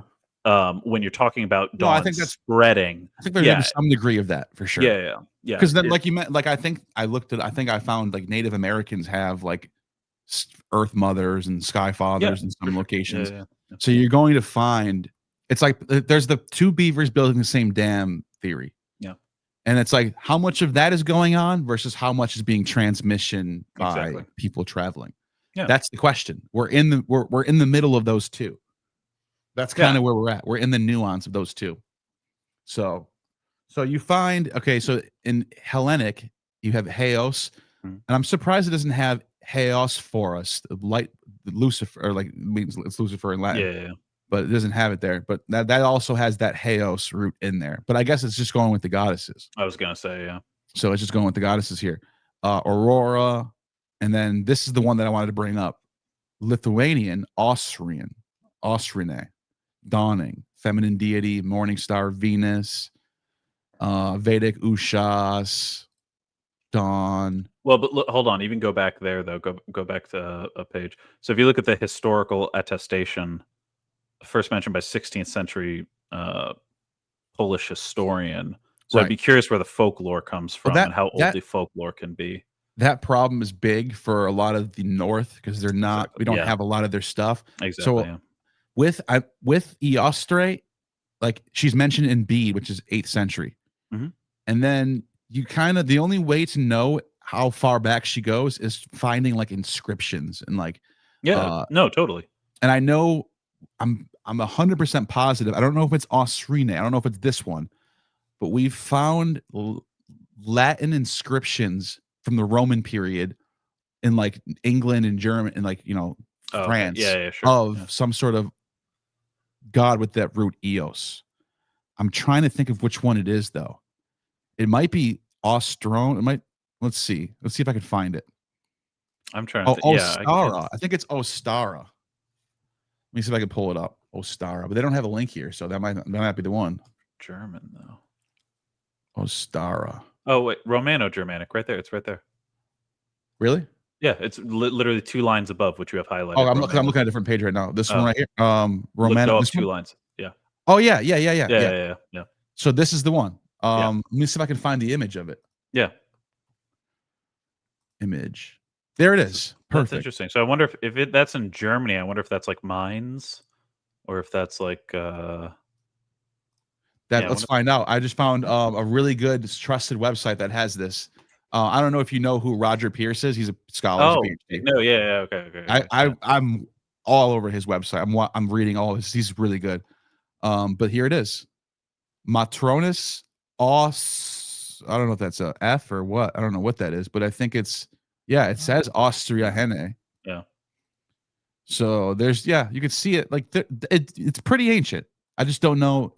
We like you said. I'd be curious because looking at that art style, especially the carving, that doesn't look incredibly ancient, obviously. Well, it's Roman, but you're right, exactly. But I like immediately in my mind, I'm like, is this older than like? Oh, there we go. The date is 164 AD. Yeah. Okay. I'm aware that's Roman period. That's as far back as we're going to get because we just don't. You'd have to find some sort of what is it called? Runic inscription it finds, and that would be interesting if you could find that. And it would be, and I think too, there are ways you can find stuff that can indicate it that don't necessarily involve a direct inscription, right? I think if there's like a visual motif that we can find, or burial practice that we can find, like there are ways. Like if you think about the corded ware, I think they had like a certain type of burial that then we see repeated down, like further to the south. And I know with Rome, what I talked about when we think of Rome as Rome, we start seeing burial practices in Rome change. And we see they all kind of start intermixing and coming from different periods where sometimes they're cremated, sometimes they're buried, sometimes they're in tree coffins. Like there are ways you can see this kind of cultural diffusion that don't necessarily involve, I need an inscription to believe in this God. But I think without any kind of evidence, that's where you get things get trickier. Yeah. And my question is why in the Roman period are they writing an inscription to this goddess that we don't find in Rome? And makes me think that they're adopting a local goddess. Oh yeah, And that's fair. because that's what the Romans would do. No, they would, yeah. Or allow the locals. I did a four to almost 5 hour video about Roman religion in late antiquity. Yeah. And if I can just kind of sum up, Sure. everything I found for that video is that when Rome was expanding, their method for keeping everyone happy, and the Roman imperial cult's like job was to allow local cults to thrive. And what they would do was they would conquer the Arabians, and the Arabians, they would help the Arabians build their own temple to Dusaris, Arabian god, and you would see Roman temples in all the way in Arabia to Dusaris. But then they would also offer a sort of embassy, and you can find a temple of Dusaris in Rome. So you have a local Arabian temple to Dusaris, and also an embassy in Rome where the priests of Dusaris would set up their temple there. There'd be two temples, and this is kind of how they did it. So based on knowing how Roman imperial cult works, and I see this, I go, oh, there was probably a local dawn goddess that they're just kind of Latinizing here. Yeah, I mean, almost certainly. I think there's a ton of examples of that. You don't even have to go back to late antiquity. The cult of Isis, very famously, Rome was a big fan of trying new religions, and especially, I think, it's really funny, but there's a lot of evidence in like Juvenal, I think it is, where he calls mystery cults, like these new cults popping up in Rome, like women's fancy, because only women would flock to them, and the men would stick with the traditional Roman stuff, which wasn't always the case from what we know. But the point was more that because women were sort of denied a role in a lot of the more traditional Roman rituals, there was space for them in some of them. There's Vestal Virgins and whatnot, but a lot of them would gravitate towards these mystery cults. And so a lot of times when some foreign cult was introduced, because obviously this area, if they conquer Arabia, for example, they'd have, they'd send out a, not a proconsul, I forget the name. They send out a governor.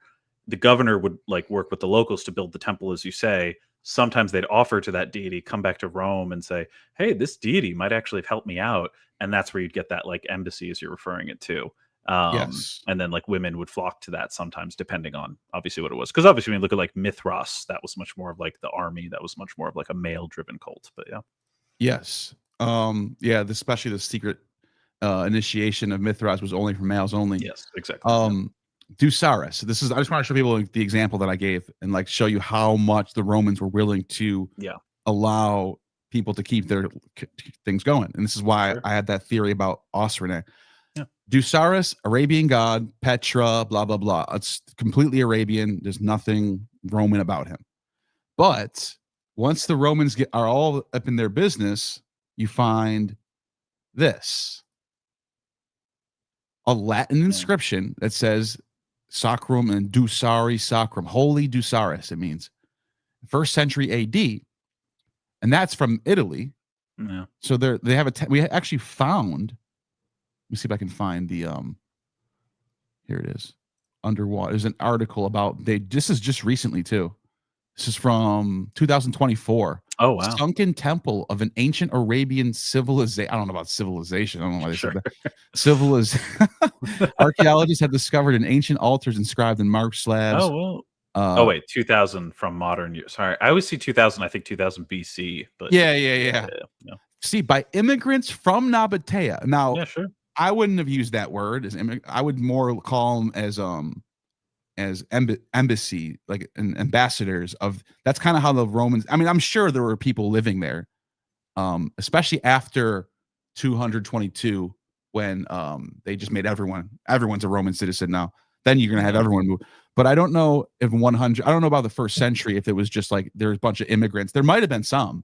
I don't know exactly, but I do know that they would allow embassies to be built in Rome for these other outs. This is how they kept everyone in their like good graces. It was a really smart idea, actually.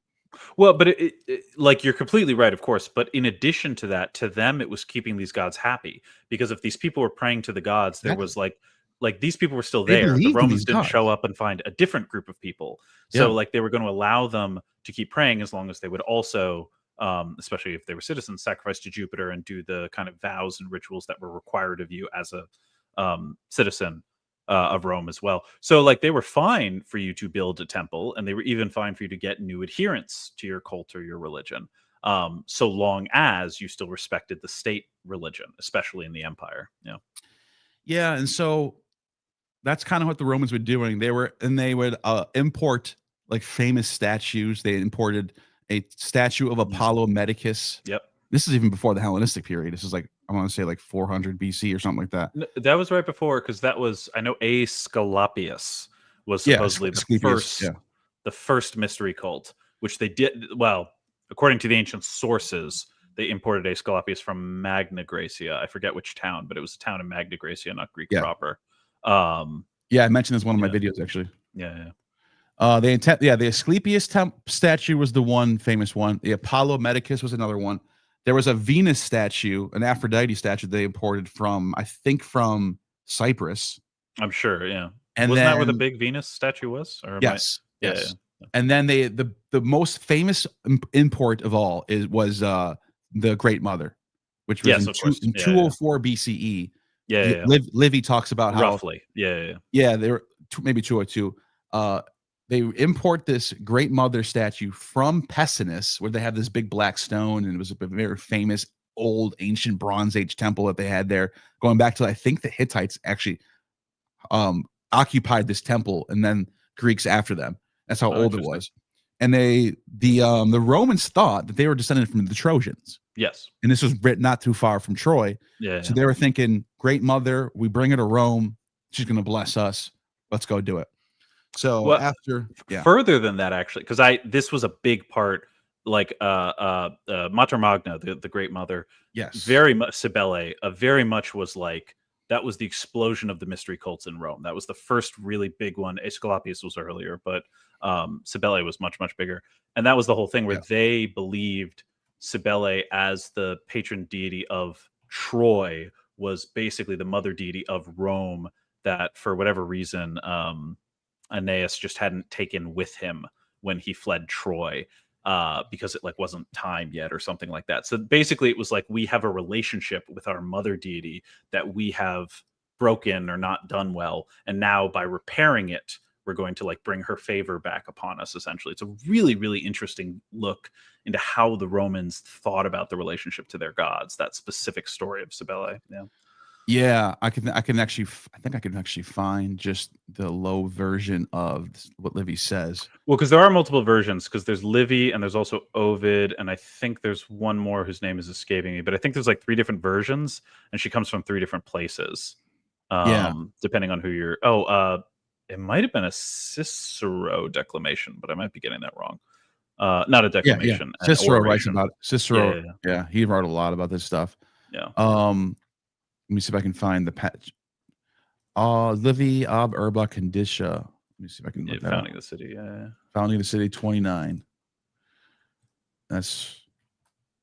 You know what? I could probably pull it, because it's probably in my companion document. Let me see. Yeah. Because Loeb has it all broken up in books, and it's going to be impossible to look through them all. Yeah. Because I have the direct link to the Perseus library. So give me a sec. Sure. I can just pull it up. Yeah. Chapters 10 through 14. It says. I need Divine History Part 2.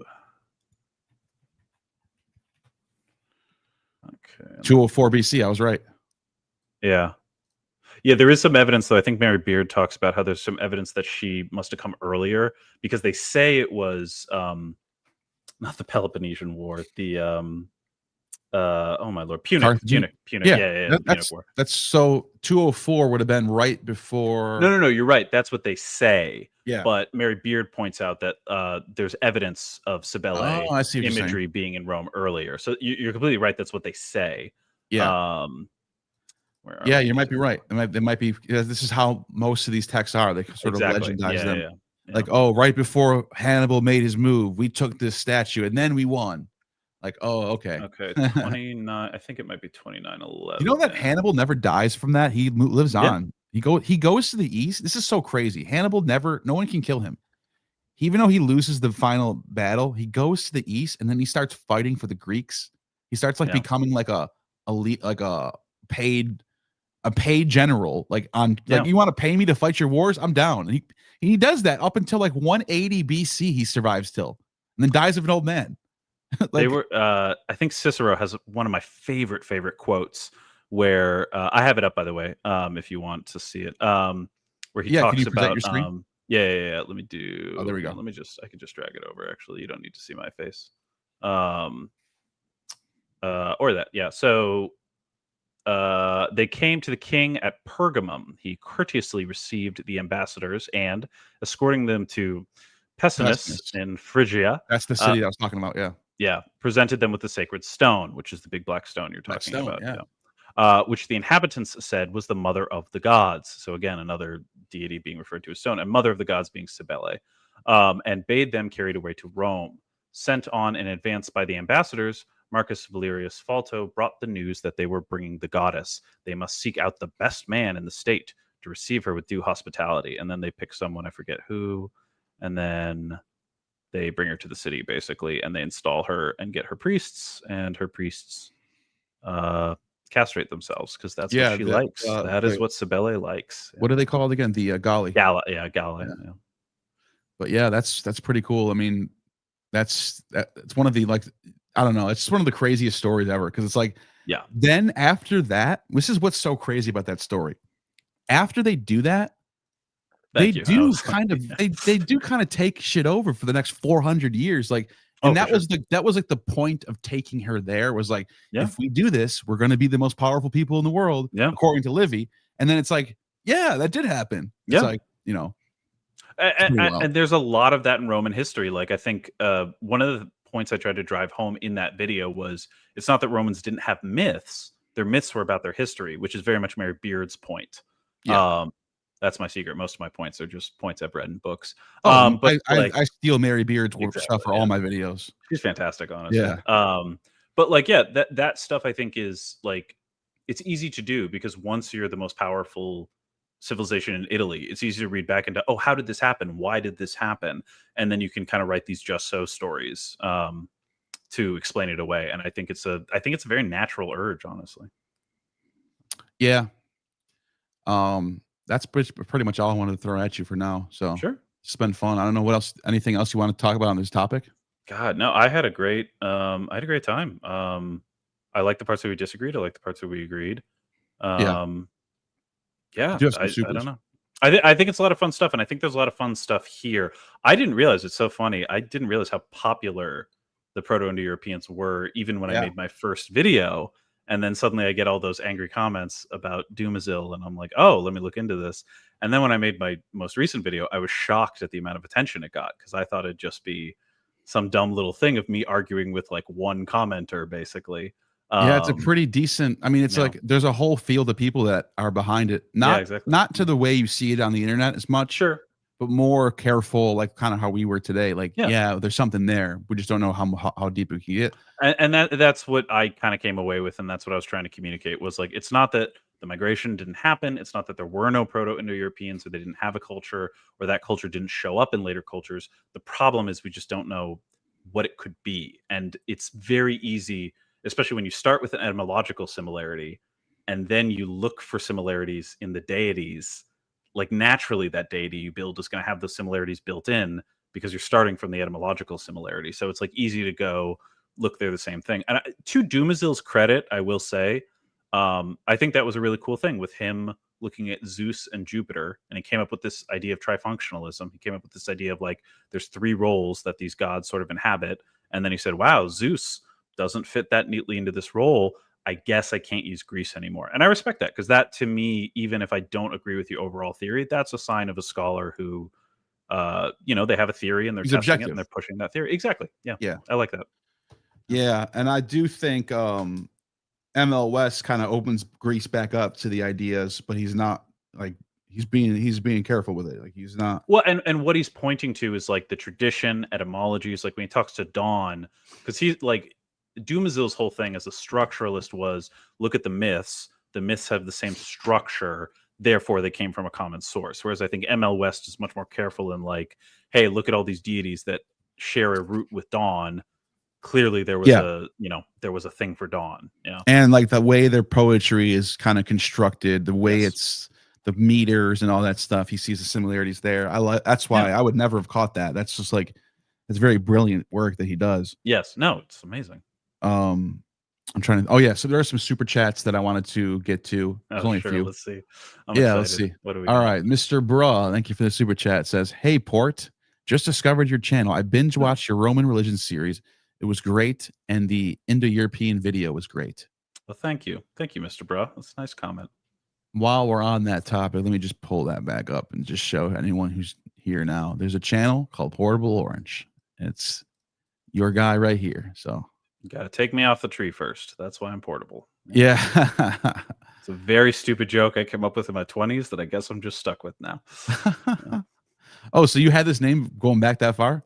No, my old hand. Oh boy, my old handle was a cringe anime handle that combined like two characters from Death Note into a single character because I was just the edgiest, coolest 14-year-old you ever met.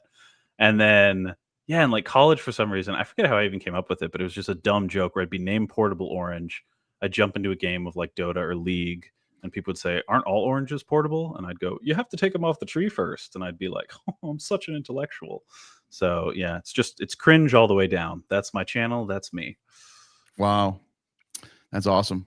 Yeah. All right, thank you for this super chat. Liz Patron says, "I think I've recommended him before to you, but if you haven't yet, you got to check out Mircea Eliade. He has problems, fascist supporter, but he is a seminal figure in a comparative religion." Well, I'll take a look. So I'm very thick-skinned when people's politics. I don't. Oh yeah. I'm just, if you're in the same area as me and studying the same stuff as me, I'll engage. No, 100%. I'm the same way. There's labels scare people off, and I get why. Yeah, labels are there for a reason. But at the same time, like even if someone stupid or someone I'd consider like immoral has a good idea, I'm not going to be like, I can't talk. I'm not using the Autobahn because Hitler finished it. Like, you know. Yeah, exactly. Yeah. I'm in the same page, but I get why some people are a little. Yeah. Thank you for that super chat. I'll check it out. Fever Poeticus says, "Give this guy the Taliesin's map." Do you know who that is? Taliesin's map? I do actually, because when my resident, one of my fans whom I love very much, recommended him to me, and I checked out his shit. He's very Dumézilian. That guy is a hardcore Dumézilian. I have his book here. I just don't know where I put it. Oh yeah, I knew he had a book too. Oh, he's definitely very well read on Proto-Indo European. I'm having him on this weekend too. He wants to present to me a theory about Yahweh and Indra. Oh, interesting. So, okay. I can't wait to see what he's got. I can see that. Yeah. I had his book here. I must have brought it to the other room. Checked it out over there. So I would show it on the screen because I usually do when someone brings him up, but I just don't have it here, I guess. Don't know what to do with it. I got his book. He's got a book out there. It's called Taliesin's Map. Oh, I'm trying to. What is it doing? Sorry, my Google is freaking out and asking to turn on web activity. No, what are you doing? Thanks for that super chat. S. Mill, thank you for the $5. Have you seen the linear B list of Mycenaean Macedonian deities from 1500 to 1200 BCE? Mycenaean / Macedonian. I don't know what you mean by that. That's what. Yeah. Does Macedon go back to the Bronze Age?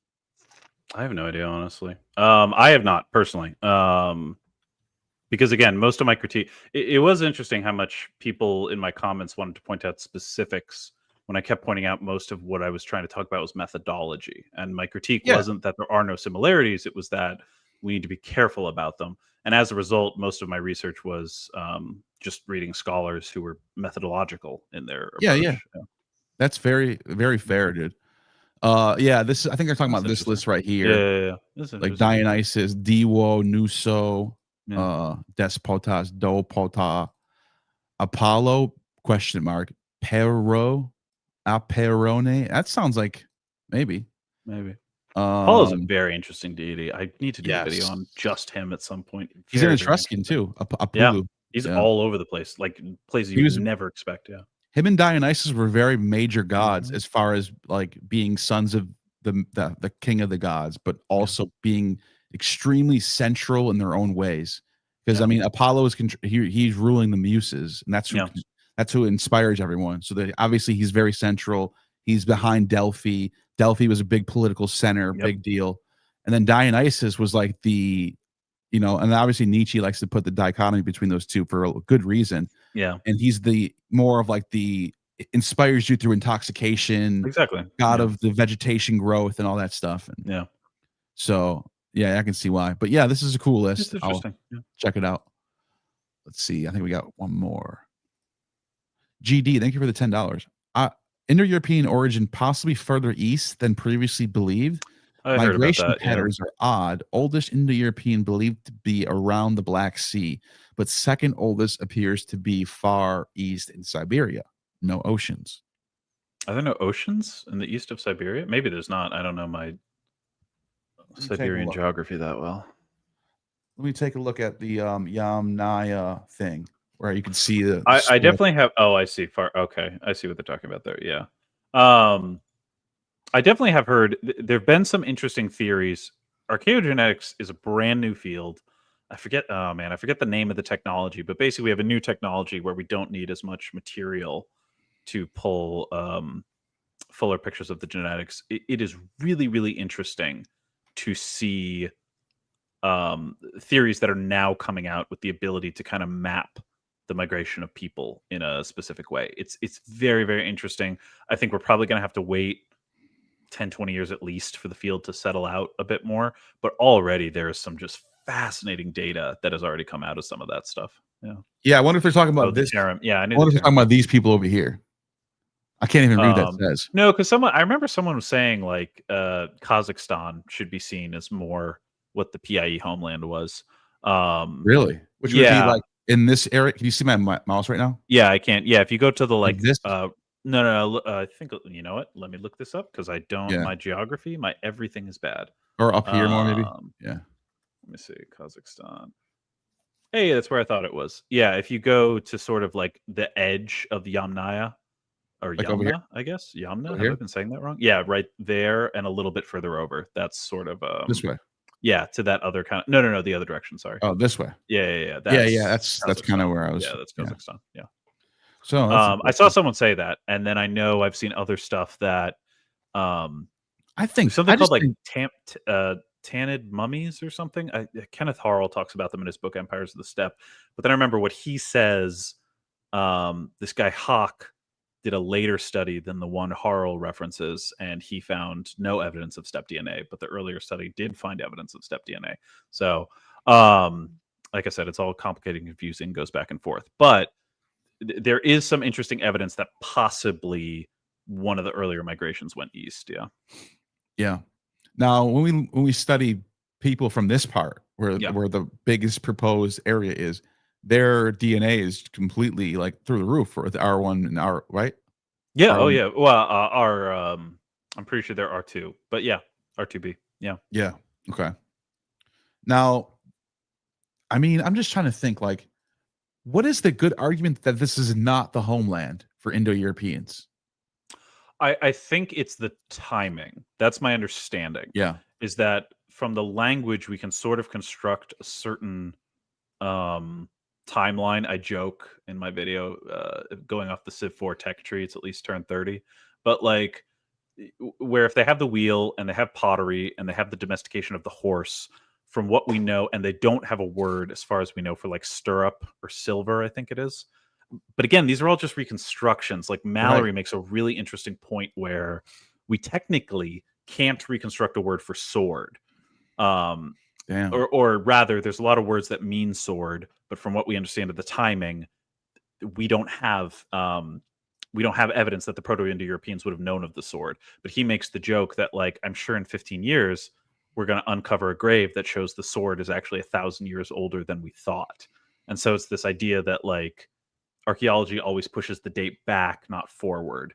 So that's where I think that's why, even though the Pontiac-Caspian steppe is, I think, almost overwhelmingly favored as where their homeland is, we don't specifically think it was the Yamnaya. We think that was a later group, like a descended group from those original. But isn't everyone a descendant of someone else, though? Right, but if you're thinking of like where the Proto-Indo European language started, because you want to start with that as like your origin culture, that does become important at that point when you're trying I to do get those that. reconstructions. Yeah. But then the question then becomes, when does language start? And when do they start? When is anything? Because it's never gonna be one day people woke up and said, I want to start saying this word for this. No, you're right. You're right. It's gonna be an evolution. So we're never gonna find day one for anything. You have the starting point might be subjective. Right, but again, because it's all a reconstruction, it's like you have to think about when the split happened, because the fact that we can go all the way over to India and the fact that we can go all the way over to the UK and we can find a word for wheel that matches up in Proto-Germanic and Sanskrit, I believe it is. Like, you can look at that and say, okay, clearly there was a culture that knew about the wheel, that had a language, that had a word for the wheel, that then went out and spread. And so that sort of locks them. My understanding of the argument is that locks them into this narrow time frame. And my understanding is the Yamnaya don't quite fit that time frame. That's my current understanding of the problem. Yeah. Yeah. That's crazy. And that's why, again, like Armenia, that new Caucasus, Lower Volga idea as well. Like there are these sort of newer ideas as well for where perhaps the homeland was. But I do think the Pontiac-Caspian steppe is overwhelmingly what scholars back at the moment, is my understanding. You know what's crazy about that part of the world is, according to the Greek sources, that's where the Amazons were at. Oh, really? Yeah, that's where they point. They I pointed thought they right were on an there. island. That's so No, funny. they're like That's right, Wonder Woman, right, I guess. right near the running it from me. Caspian Sea region, right there. That's so funny. There are some people, I forgot who it was. I don't know. Maybe it was Herodotus that connected the Masagatai to them, and they were ruled by a queen. They sure enough were ruled by a queen. They were like, Oh, very interesting. Yeah, that queen, according to Herodotus, and this other sources don't say this, so people question it. Sure. Herodotus says that King Cyrus went to war against her, captured her son, and while he was going to use him as a way to ransom some sort of deal, and he's like, why don't you marry me? I'll make you really famous. And she was like, hell no, bring me back my son now. We're going to war. And Herodotus writes all this out, like, he's writing his narratives. Sure, of course, yeah. And he's and then while he's in captivity, he gets killed somehow, like on accident, and then she defeats him in battle and cuts his head off, fills a wine skin with blood of I forgot who, Persians, maybe both. Sure. She fills a wine skin up with blood, puts his head in the wine skin, and says, now you'll never have to thirst for blood again. That's Herodotus. Oh, dude. I love Herodotus. He's the best. Father of good storytelling. How about that? How about we start calling him that? Because when you switch from Herodotus to Thucydides, you're like, okay, now I know I'm getting more accuracy, but it's boring. Yeah. It's like this happened, then this happened. I mean, no, I shouldn't say that. Thucydides has some good stories, but Herodotus is way better, dude. No, Herodotus is my favorite. So. No, there's a reason he's lasted so long. Like, people always forget that the sources that have survived to us survived for a reason, and 9 times out of 10, it was people liked reading it and wanted more copies made, which just meant there were copies that 1 or 2 managed to survive to us. Yeah. And as much as he gets criticized for being like, outlandish and telling too many rumors, he has been vindicated in certain places. Some of the stuff he says has turned out to be true. Yeah. That we thought was not that we true? thought was wrong and turned out to be true. I wonder if I can get like a list of that somehow. But no.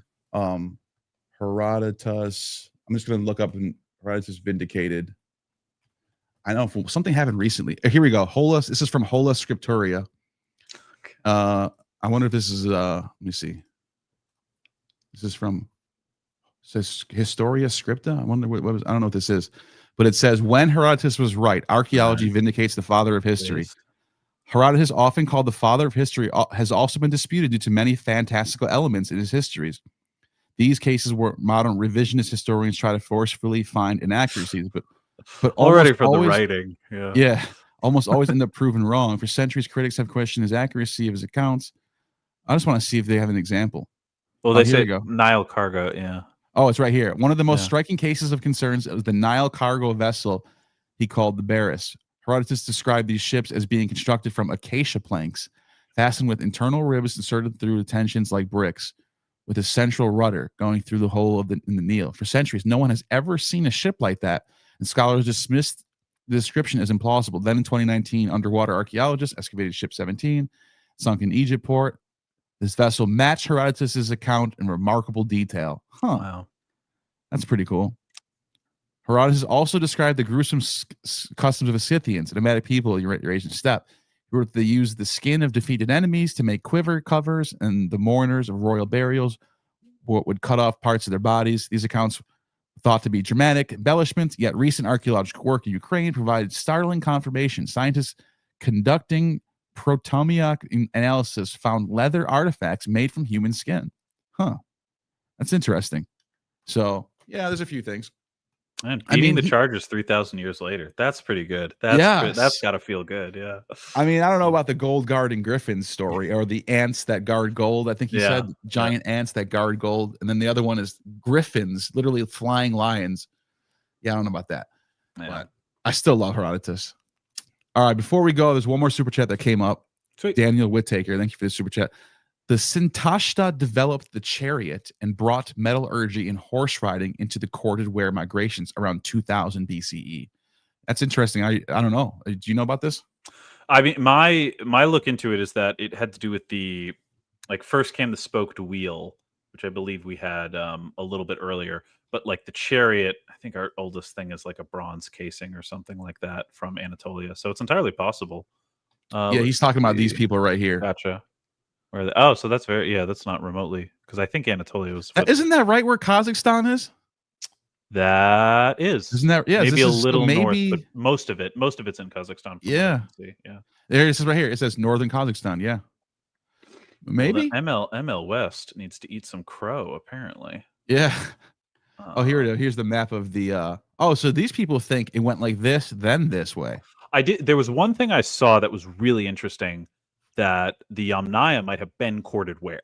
Just straight up corded ware was. I think I know like a Yamnaya digression. Yeah, I did see something like that. Yeah. Yeah, that would be really interesting if that's true.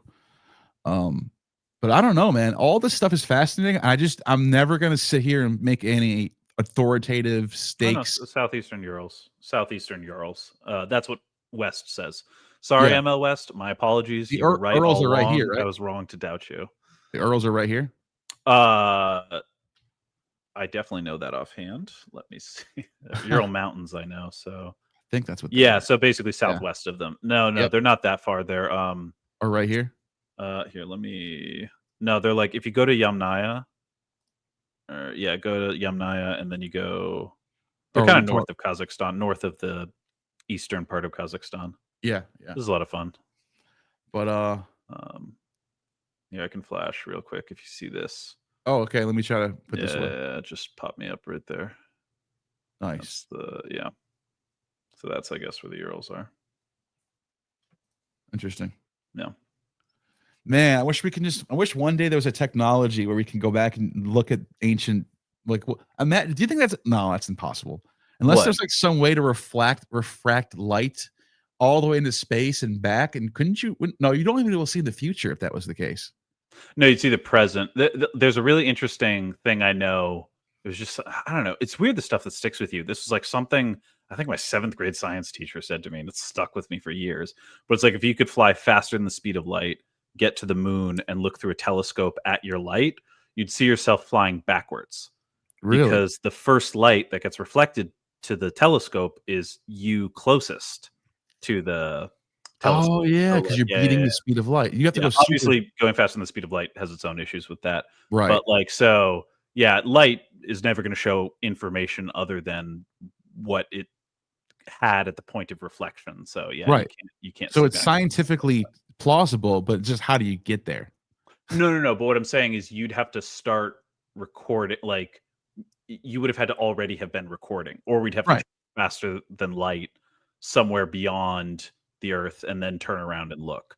So like, think about, I don't know, however many light years away that is. So like, if we're going 2,000 light years out, that's what you do. If you could fly instantaneously right now, 2,000 light years away, you could see the first century. On really? Earth. Yeah, I'm pretty sure I have that right. Someone in the comments will correct me if I'm wrong. Can you imagine looking back and seeing like Julius Caesar walking up to his, right before he gets killed or something, or I don't know, anything, or Jesus and No, Or I mean that's what everyone would want to see. Yeah, obviously. yeah, or to find out he didn't exist at all. Like, No, I'm sure they're almost certainly the historical Jesus is pretty. Yeah. yeah, I think there was a guy. Yeah. But yeah, this has been fun, dude. This has been great, man. Honestly, thanks for having me on. I love this conversation. This was a lot of fun. Yeah, man. Yeah, I was nervous going into this, and I feel pretty good about it. So yeah. No, this was great. I think you have really valid points to be made about this topic. You know. Thank you, man. I appreciate that. I noticed one of the comments you showed was Lucifer. What is it called, Mr. Lucifer or something? One of the comments. Oh, David Lightbringer. Yeah, I didn't even know. Did you know who that is? No, I just know if someone's bigger than me. I think if they leave a comment on my channel, he's one of my favorite Game of Thrones channels. I watch them all the time. I love this channel, dude. Because I'm a big Game of Thrones. He very much does not fan. like me. No, which is fine. Really, he's a nice guy though. He's not a bad guy. I don't think he is. I don't think in general people who hate me. Look, I've been a person that I would have hated at a certain point in my life. So I try to be very sympathetic to people because I think at the end of the day, people are people. So I try not to hold grudges or anything like that too much. No, he just came on and he was very upset that I seem to not think. He's a big Indo-European, Proto-Indo-European. Yeah. And he left. Yeah, but it's just whenever these channels comment, I get a notification in my YouTube studio, and then I'm like, "Who's this person?" Like, yeah. Yeah, I think he's got 1 million subscribers, right? I think so. Let me see, David Lightbringer. I think that's his name. Yeah. Yeah. Let me see. He's got 147,000. I thought he had more than that. Oh my god, you just backhanded that, man. Oh my lord. Why? Because you said 1 million and then he has. I honestly thought he was bigger than this. His videos get he gets more views than I do. Well, I guess they're kind of the same.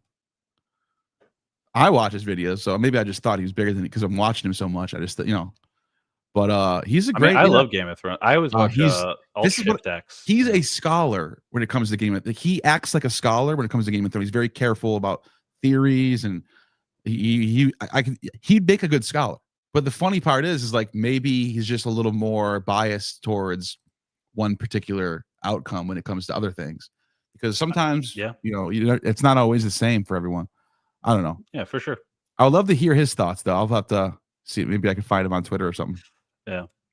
I still need to get all the rest of my social media up. God, I'm so new to this stuff. I don't even have a Patreon up yet. I need to get all that stuff going. Oh, hey everyone! I guess it's just me now. Now you're stuck. Oh, there we go. Okay. I clicked off accident. Yeah. You gotta get a Patreon going. So no.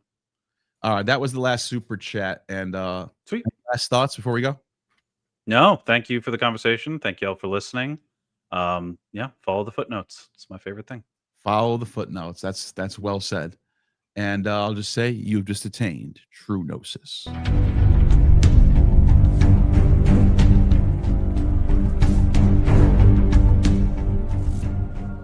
You have just attained true gnosis. The demiurge has no power over